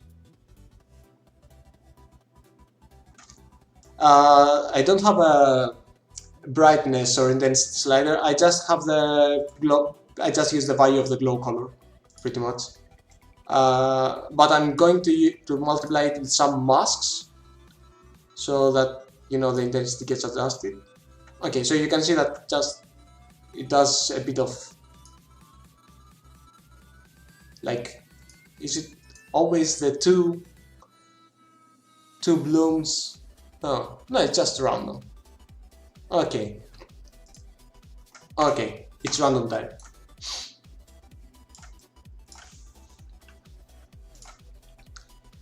So I mentioned before that was for shadowing or for shadering, I don't know, that I would use the random function, right? So I'm going to use it now. So let's see how that can be. So this takes a float too, but I'm just going to use 1, I guess.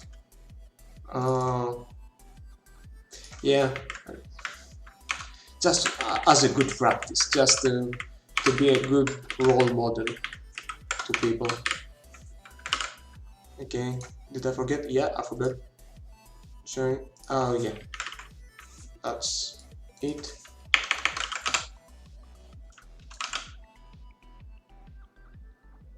Wait, no, that doesn't make any sense to me. No, I will keep it like that. Anyway. So yeah, if I use the random value with the time and return that, we get this little rave party happening here. Actually, sorry for should have epilepsy warning. Yeah, but you get a whole bunch of random values like this. If, however, you just keep the ones that are like above, I don't know, 9, that's a pretty high number, so you would have less values like that. Whoa, it's still flashing a lot. Sorry about that.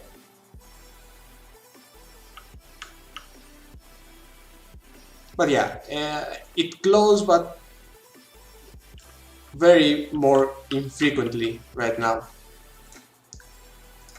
If I also get it up to, I don't know, 97, 0.97, it's going to be much,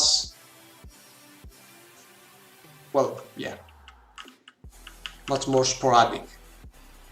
But if you, as I mentioned, there's always like a little glow. Yeah, no, I thought it would might take something like the jellyfish frequency thing, but no, it doesn't have to be that complicated. I think just something random would work. I don't want it to be like timed perfectly. Yeah, but as I mentioned, there's always like some small amount of glow, and it's not always like completely on or off. There is also different variations in the intensity. So instead of using step, which gives me only 0 or only 1, I'm going to use a smooth step, another smooth step. So this is going to go like from 0.9 to, I don't know, these are random magic numbers.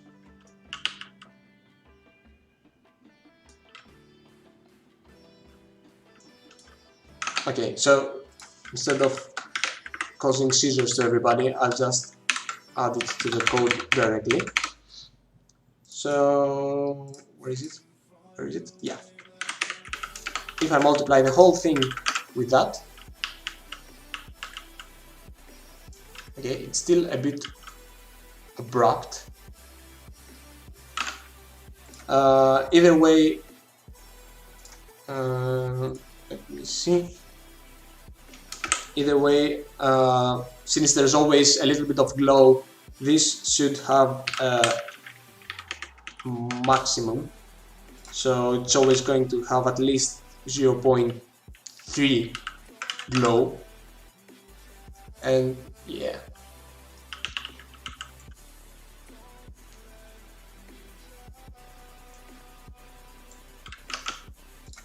And maybe I will decrease that to maybe 80. So it's going to be more frequent, but at least because it's a smooth step, the more frequent values would be lower, so it wouldn't be as intense.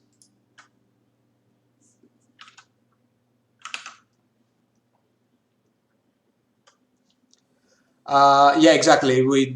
We don't get any ramp ups. That's true. Because it's using a random and well time, it changes completely from one frame to another. It takes whatever values, so you don't really have a ramp from that. I mean,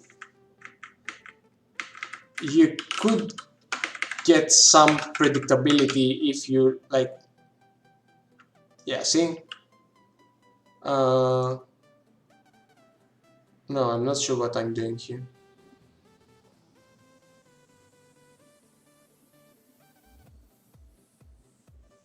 Not sure.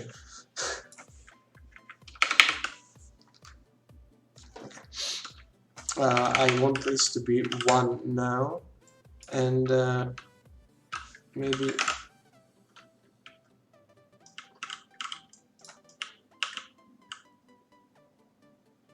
no, I don't like that. It should be 0.9.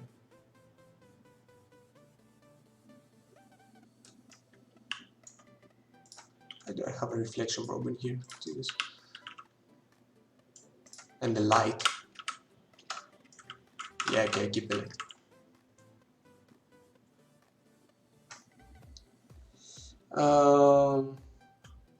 Yeah, to be honest, I haven't found any because I would have to scour through gameplay videos of Sea of Thieves, and to be honest, I should have probably instead of just using the announcement clip.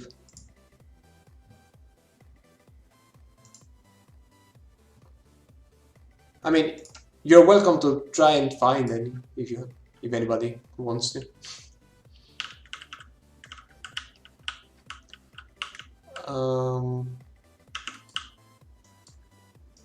Yeah, you know what? No, you're right. I'm not gonna go with random. I don't like the random noise.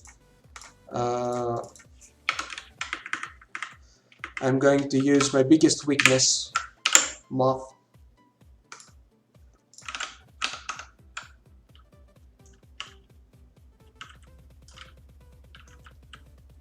Okay, so now I'm using a frac on the time. So basically it goes like this. Hold up, I'm drawing something. I don't know why I'm not drawing in a software, but I'm going to show you in my handy notebook, I guess. So it's doing like this. It's getting the fractional part of the time. So it's going from 0 to 0.99 and then again to 0. So because of that, you can see that there might be a bit of ramp up. If I actually lower the smooth step, you can see, yeah, see?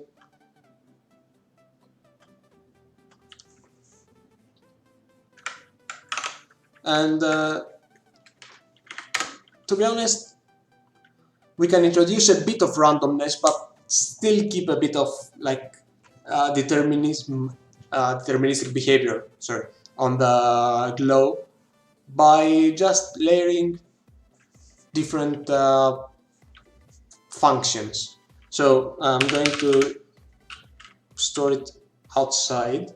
So I just call it time, maybe.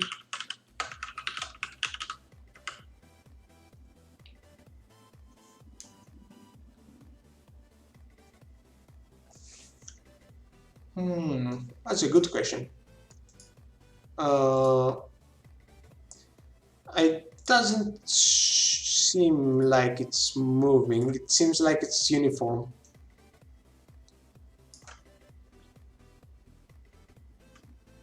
Yes, sir. Yeah, well, to be honest, for me, I think I could just use like a ready Berlin noise texture that I can scroll, and based on that,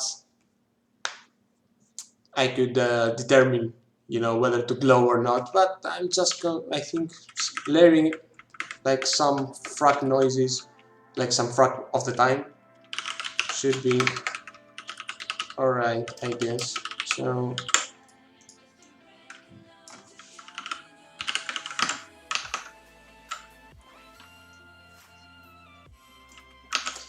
I'm not sure why I'm using frag instead of sine waves, by the way.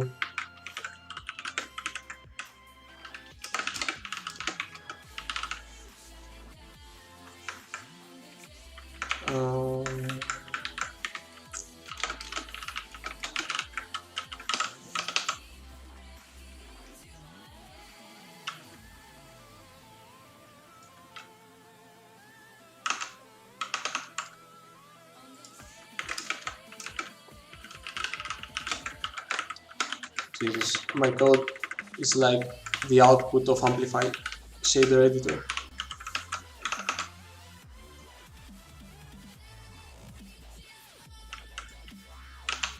Yeah, okay. Let's do that.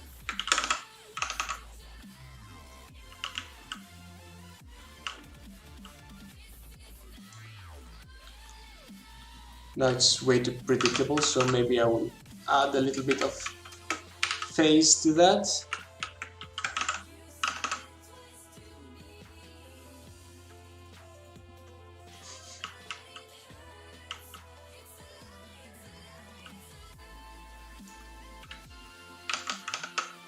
And maybe do that. Some more magic numbers.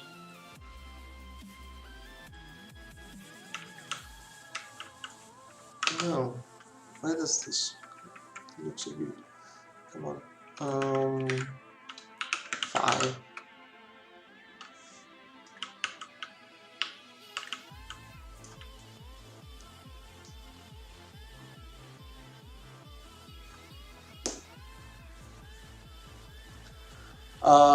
Yeah, the intensity curve. Sorry. Yeah, I could also sample the texture. I don't know if you're talking about the time or the area. So yeah, the intensity curve is not really a curve. Right now I'm just fudging around with 2 sine waves with different frequencies and phases remapped to 0.1. So yeah, that should give a little bit of randomness while not being completely, you know, uh, completely chaotic.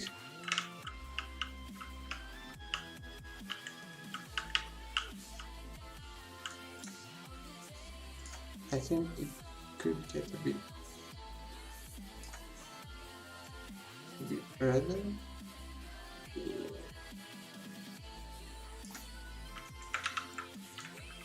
Yeah, I prefer that. Yeah, that's the stuff.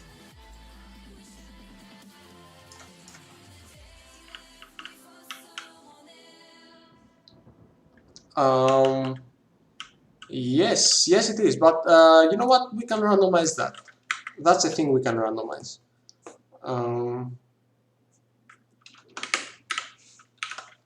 Now I'm adding to sine waves, but I can also multiply with another sine wave. This is just random crap. My whole process is basically randomness. So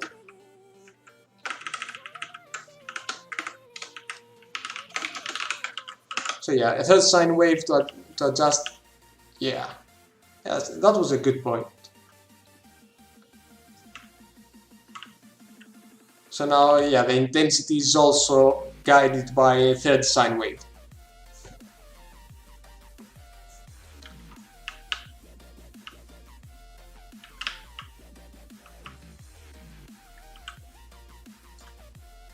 Wait, that's actually Morse code for something.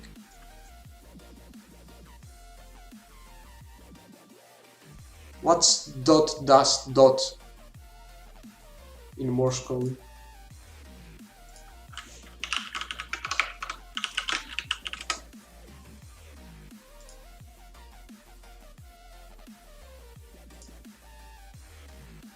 Let's see.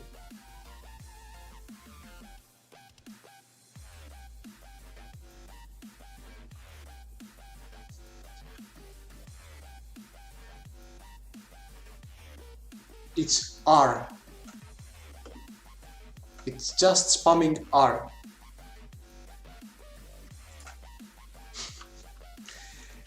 Yeah, this won't happen in Sabers.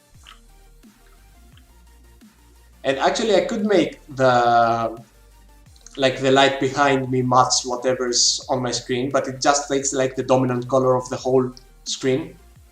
So yeah, I'm not sure why I've offset. I mean, I will give some freaking random numbers, right? I just want this to not be uniform.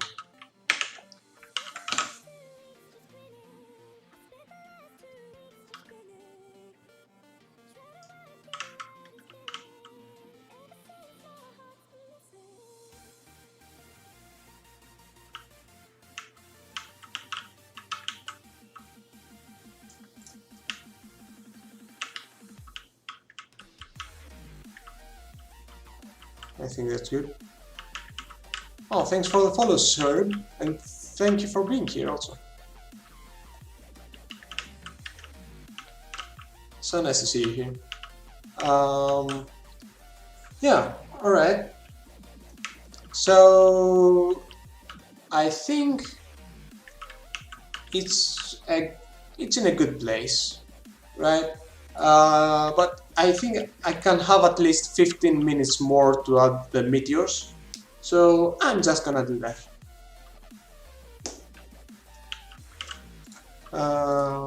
It's just not going to do it like with actual objects, just going to be a particle system, so yeah.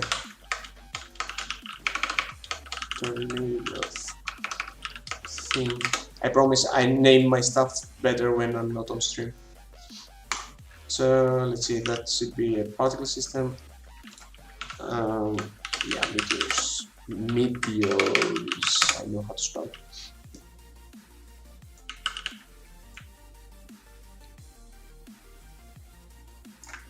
Yes.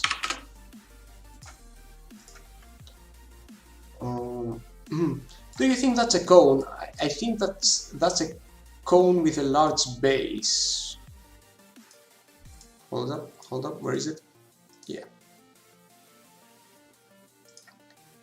I mean, it could be just a circle, but they live in an outwards way, so I think that could be a cone. Though, now that I think of it, their directions are a bit random.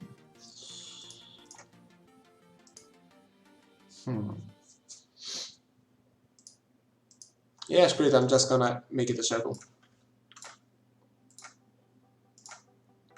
Circle. Alright. Big radius. Big radius. I mean, I think they're not actually spawning from the entire area of the tornado thing. But because they can also like travel outwards basically. So I'm just gonna leave it like this. They're all going downwards.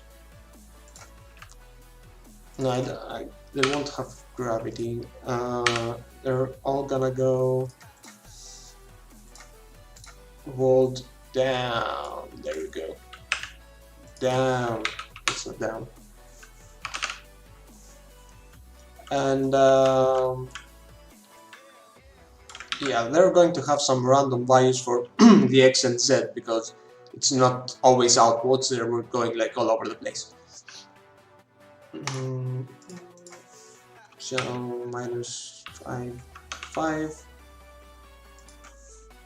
minus 5, 5. I guess not so much, minus 2, 2.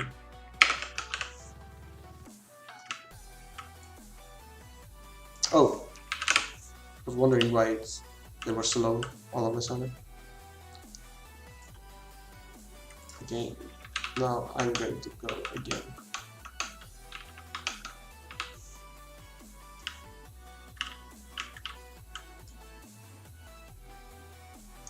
Or, you know what, I'm not sure. They do have this arc. They're going a little bit like this. Which could, yeah, just might be gravity. So I'm not going to do this. Just going to leave this and yeah, I'm just going to increase gravity. Yeah, something like that.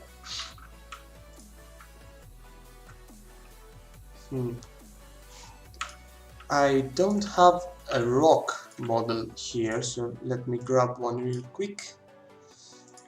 No,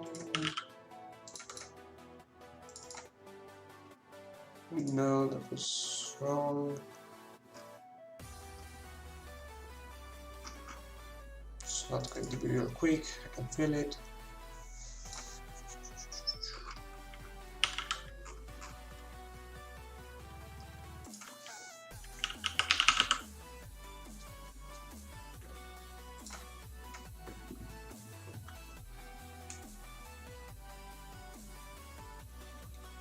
Okay.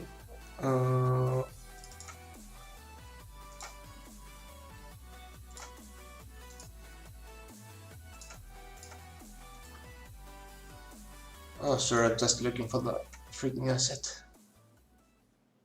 Oh, it's in packages. Right. So, packages, effects, fire explosion, no.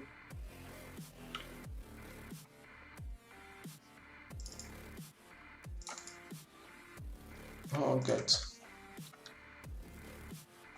Oh, good. Let me find it.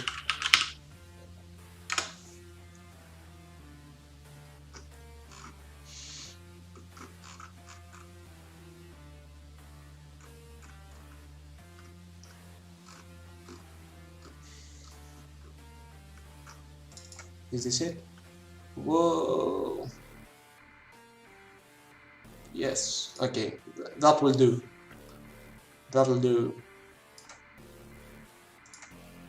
Just like a rock. Nothing too fancy. Mass rock. That'll do, biggie. That'll do. The size. Oh. Yes, there we go. Okay.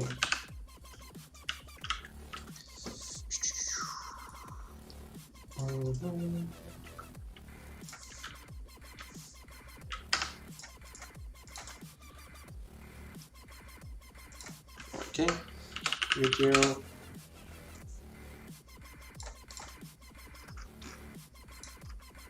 Just going to use the wrong particle saver, I guess.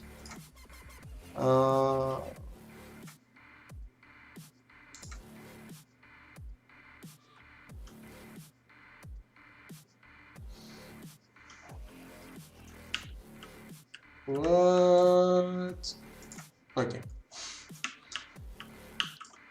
That was weird. Anyway, way to shiny. There we go. They have a bit of emission, so I'm gonna add like a whatever texture, like this. Gonna crump. Whoa. Okay, that's overkill.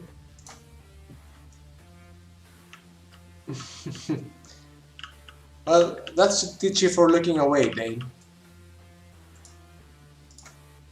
Ah, there we go. Yeah, yeah, that's the stuff. Okay, make it start randomly. So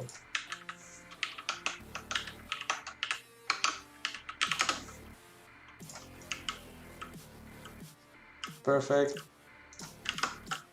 I'm gonna move away a little bit. I think there might be a bit too many of them.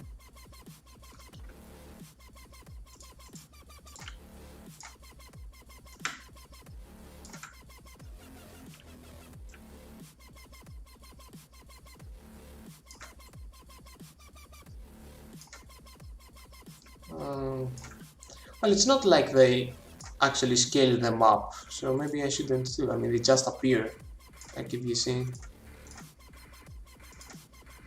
Oh well. Yeah, they just appear. They're cheap like that. I'm gonna increase the FOV a little bit so I can see more.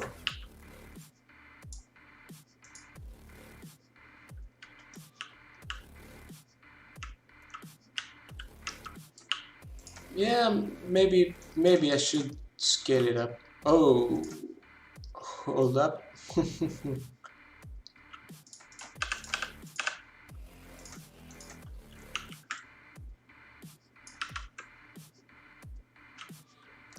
Well, I mean, I don't know how faithful it will be, to be honest.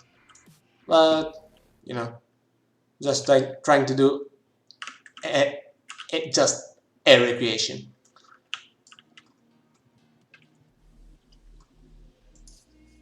So, minus 32. I don't like how random they are. That looks a bit better. Yeah, no. But they will get the trails now. They will get the trails.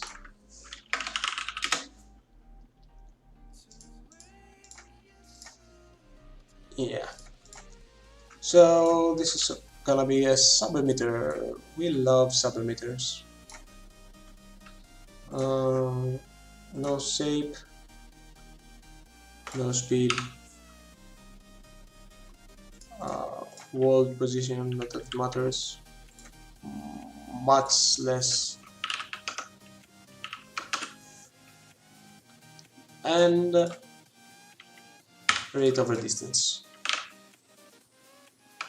Whoa, okay.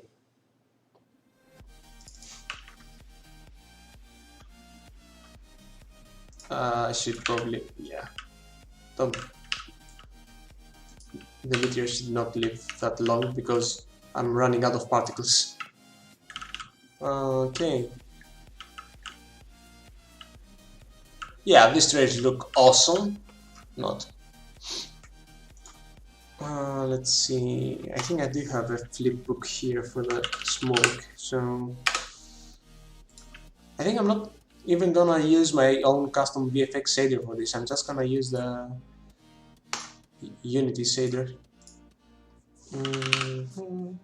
Yeah, I do. Let's see. Wispy. I feel that Wispy should be good. Smoking. Perfection. Apply. Transparent. Or is it fade? Yeah, fade. Texture shade. And it's 8. Nope. 8 by 8.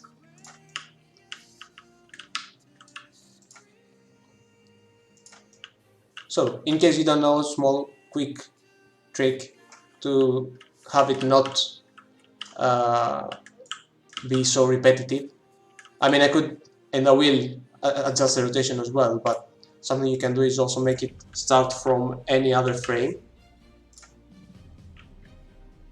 so it's not as uniform. I'm gonna maybe increase the size a little bit, maybe make it 2. I'm gonna remove the floor, and you know what, I'm gonna remove everything. Yeah, if it's in open space, probably gonna look better. Soft particles, will they work with? Yeah, no, they won't work. Whatever. But yeah, it's okay. It's okay. I'll just have them either way, because they blend nice with the rocks. Without them, just cut off like that.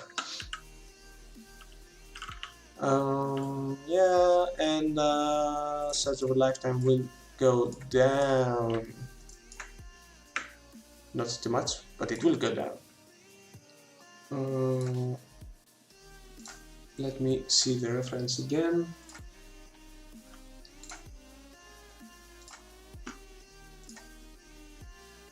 Yeah, so it's not just, I mean, the size goes a little bit down, but it's mostly the opacity, so I will change that as well.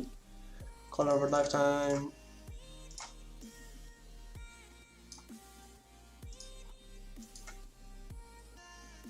Alright, and now to actually make the color accurate.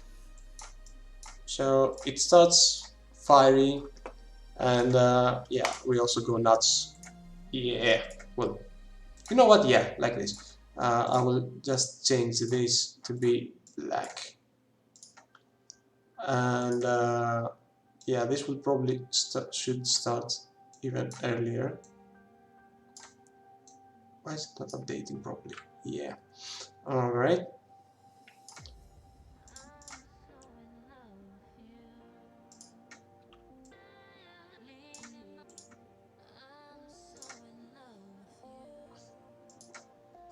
There's this annoying flickering going on, which I think it's a sorting issue.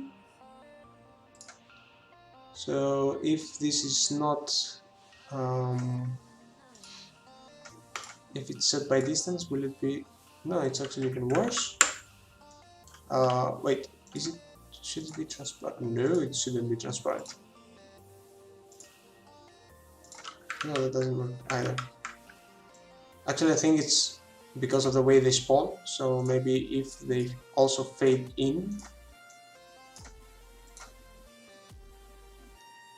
No. What is wrong with them? Also, before going black, it should also go a bit red.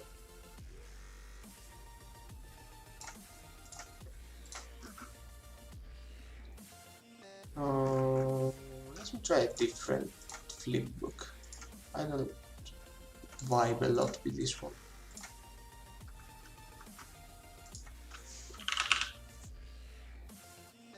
So what if it's this one?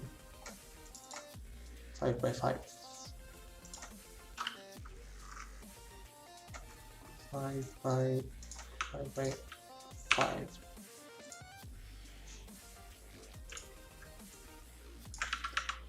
Yeah, it's not a flipbook.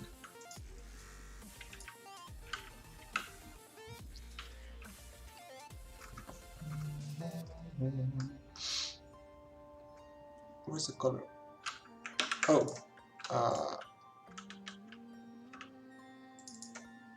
there should definitely be a bit more of those.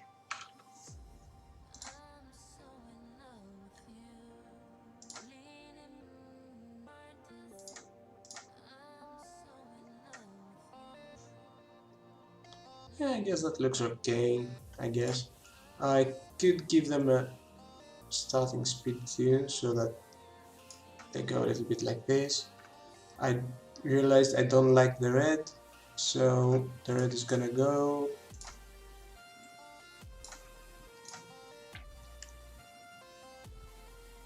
What do you mean around the meteors?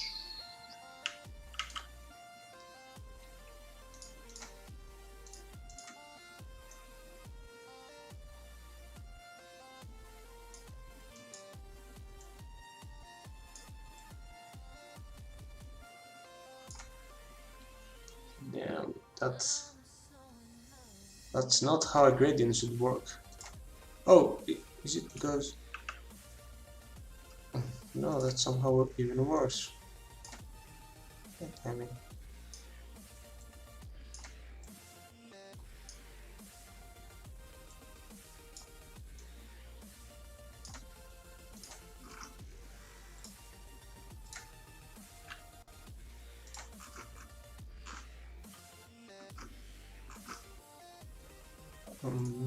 let's get the rotation to be something random as well. No, this green.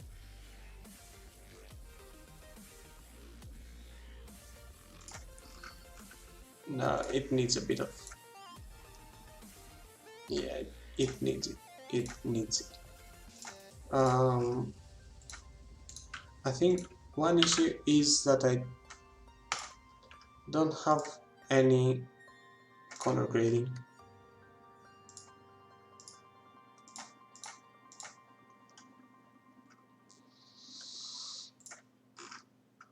Can I bring this? Yeah. The colors look a little bit better now, at least on the flames.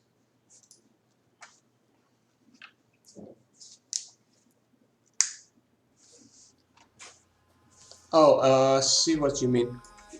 Maybe going by this reference, you can tell that the trail is just behind it. And I've also seen some of them very up close. And yeah. I mean, maybe, well, if they were actual meteors, because yeah, those aren't meteors. Those are just like flaming rocks, right? If they were meteors, they would have the flame on the front because atmosphere friction and all that stuff. But yeah, even though I call this meteor, it's not really a meteor. It's just like flaming rocks. So these are just flaming trails instead of friction trails or whatever. Uh, is there a way to make the color not look awful without color grading? Maybe if it's not so saturated, but it still needs to be glowy. Gonna be, yeah.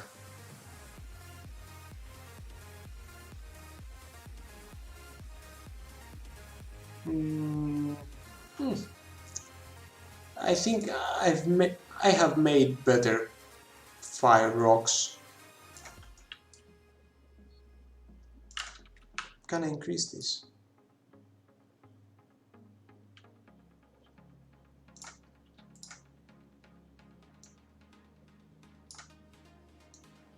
Woo!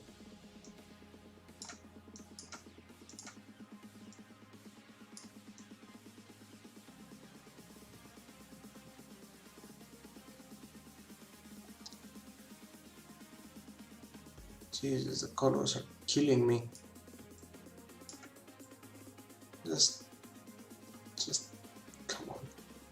Just give me a nice color, please.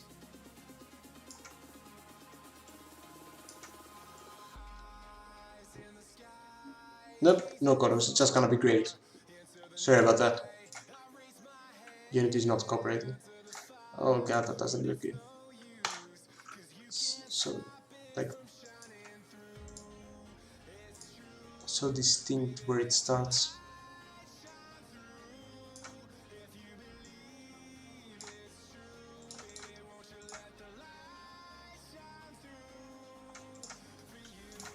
Maybe a little bit more of that. Maybe. Well, I mean, I'm just nitpicking for now. I mean, obviously the trails are not the main thing for this stream.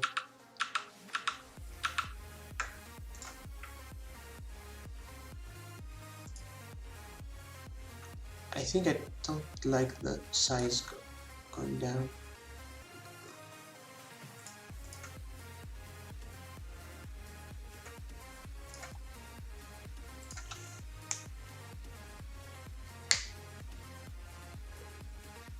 Oh yeah, resin. Oh, that's a good idea. Um, Not sure how I could pass the positions of the particles onto the shader though.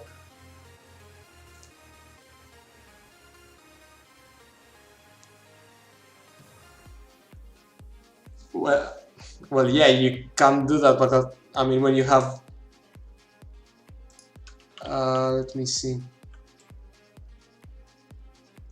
Yeah, you can get like the actual position of the particles, but you know, maybe when you have so many, it's not that good idea. Maybe, but maybe it is. I don't know. It's definitely a cool concept to consider. Um, the trail gradient HDR. No, actually the gradient here for some reason, the color over lifetime in Shuriken particle system, the gradient is not HDR. For some reason. And okay, I don't mind because like Unity's particle, the default particle shader supports HDR color, but in URP, the the shader for the particles, Unity's shader for the particles, doesn't have HDR color. And I'm asking why.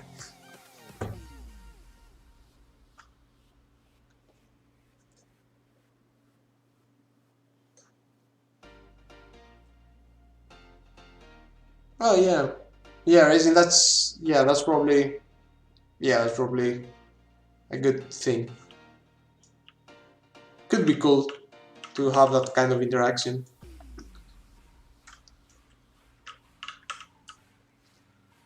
But yeah, you know what? I'm way past the time I said I would stay, but I can't leave these files like that.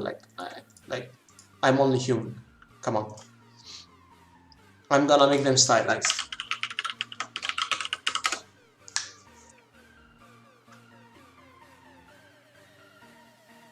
Yeah, I don't know.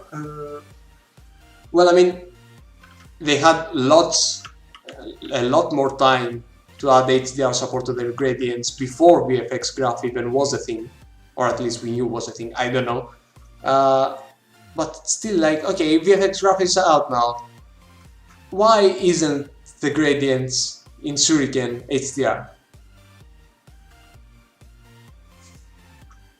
I mean, using their own code at least, I would assume that it's well, okay, maybe I don't know what they're doing behind the scenes, but you know, in their own code, you can just add a little tag, like a little bracket on top of a gradient, and just say that, you know, this is HDR.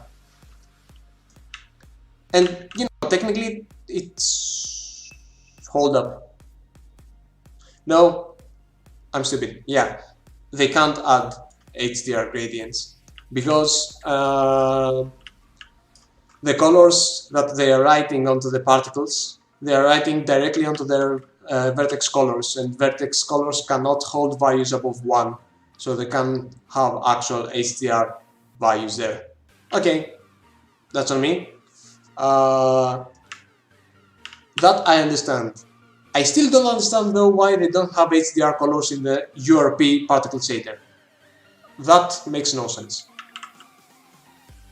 Like at some freelance project I was working on, I basically just got the built-in URP particle shader, copied it, and just added the little HDR tag before the color, and had a completely separate shader. I don't know.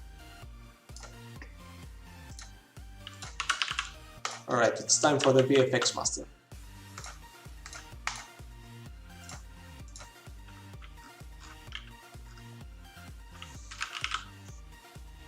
Oh, they do?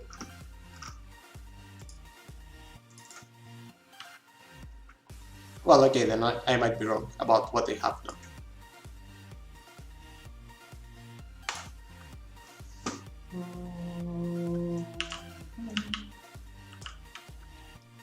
Okay, circle mask,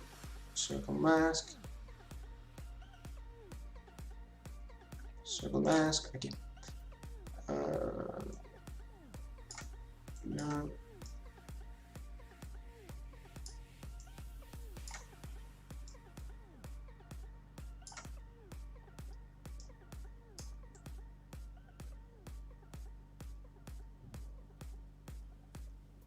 Oh, yep. Okay, I know. All right.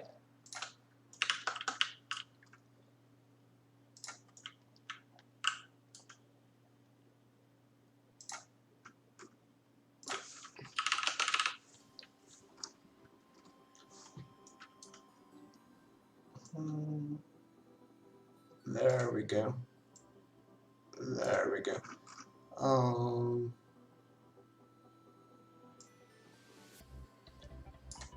Gonna make them move randomly.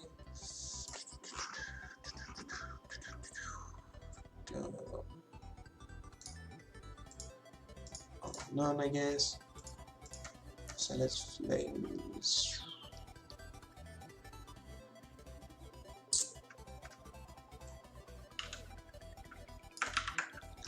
I'll just make them. Gonna make them source of one make source of off.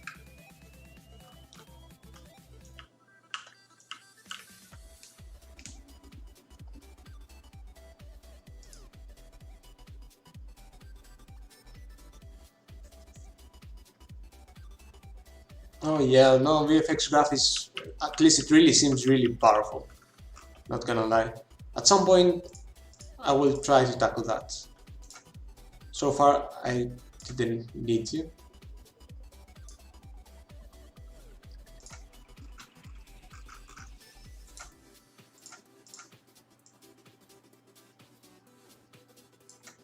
Okay.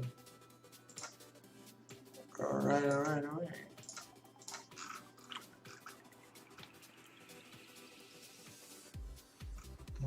Maybe gonna add one more texture. Noise. Add and move.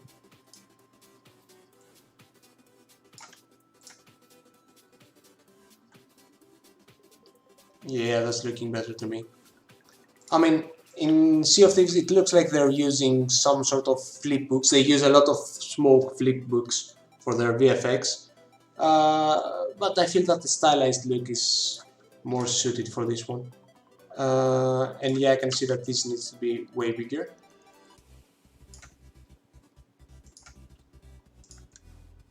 Well, I'm glad that it's looking fire because it's supposed to be fire.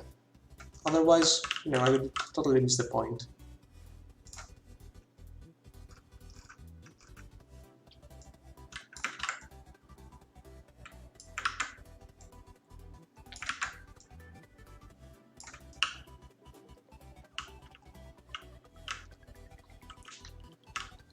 So the main thing I really love about this VFX shader is the stuff you can do with custom data.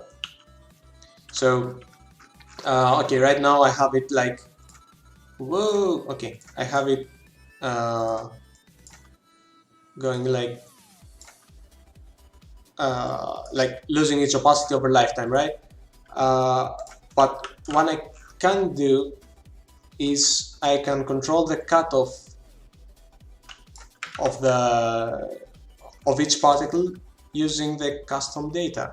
So if I use custom XYZ and here, and this is a curve, I can dissolve over lifetime.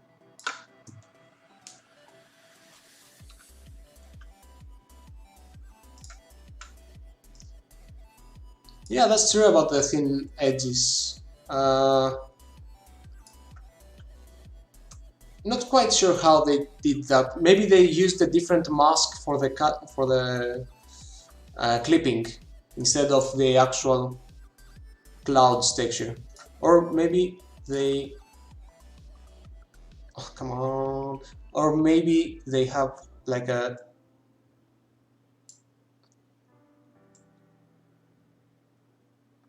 I don't know. Like they don't have a so smooth mask. They definitely don't have that smooth a mask. So maybe it's a bit like this. I don't know. They're probably using a different cut of mask though. That could be my guess.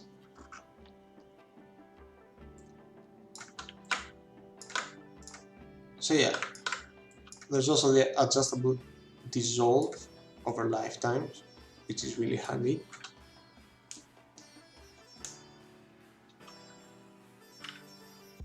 Yeah, no, custom data is actually really powerful when you use them in your own custom shaders. So I use the first component for the dissolve, and the Y and Z I use for panning, so you can move a texture over lifetime, though that's a little bit finicky. And there's also this extra panning thing, which allows for that, and also you can add a random number, a stable random number, to the W, no sorry, anyway, to textcode.1, textcode1.y, sorry, which basically randomly pans the texture, so you don't have to do rotation and stuff. It's so, to avoid repetition.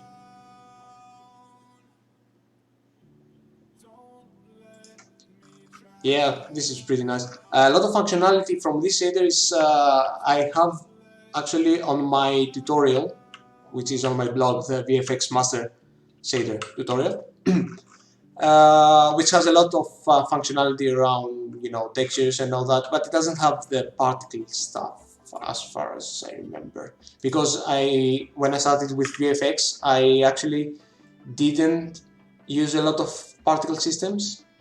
I just did like custom animations and maybe even using my own custom animation tool, which is a stupid idea. I mean, the shuriken particle systems are great.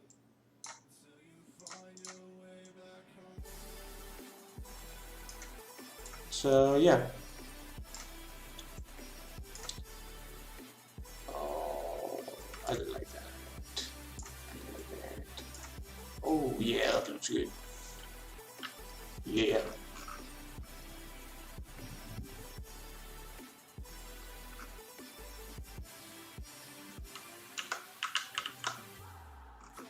I will also maybe increase radius a little bit. A little bit. Yeah. That looks familiar.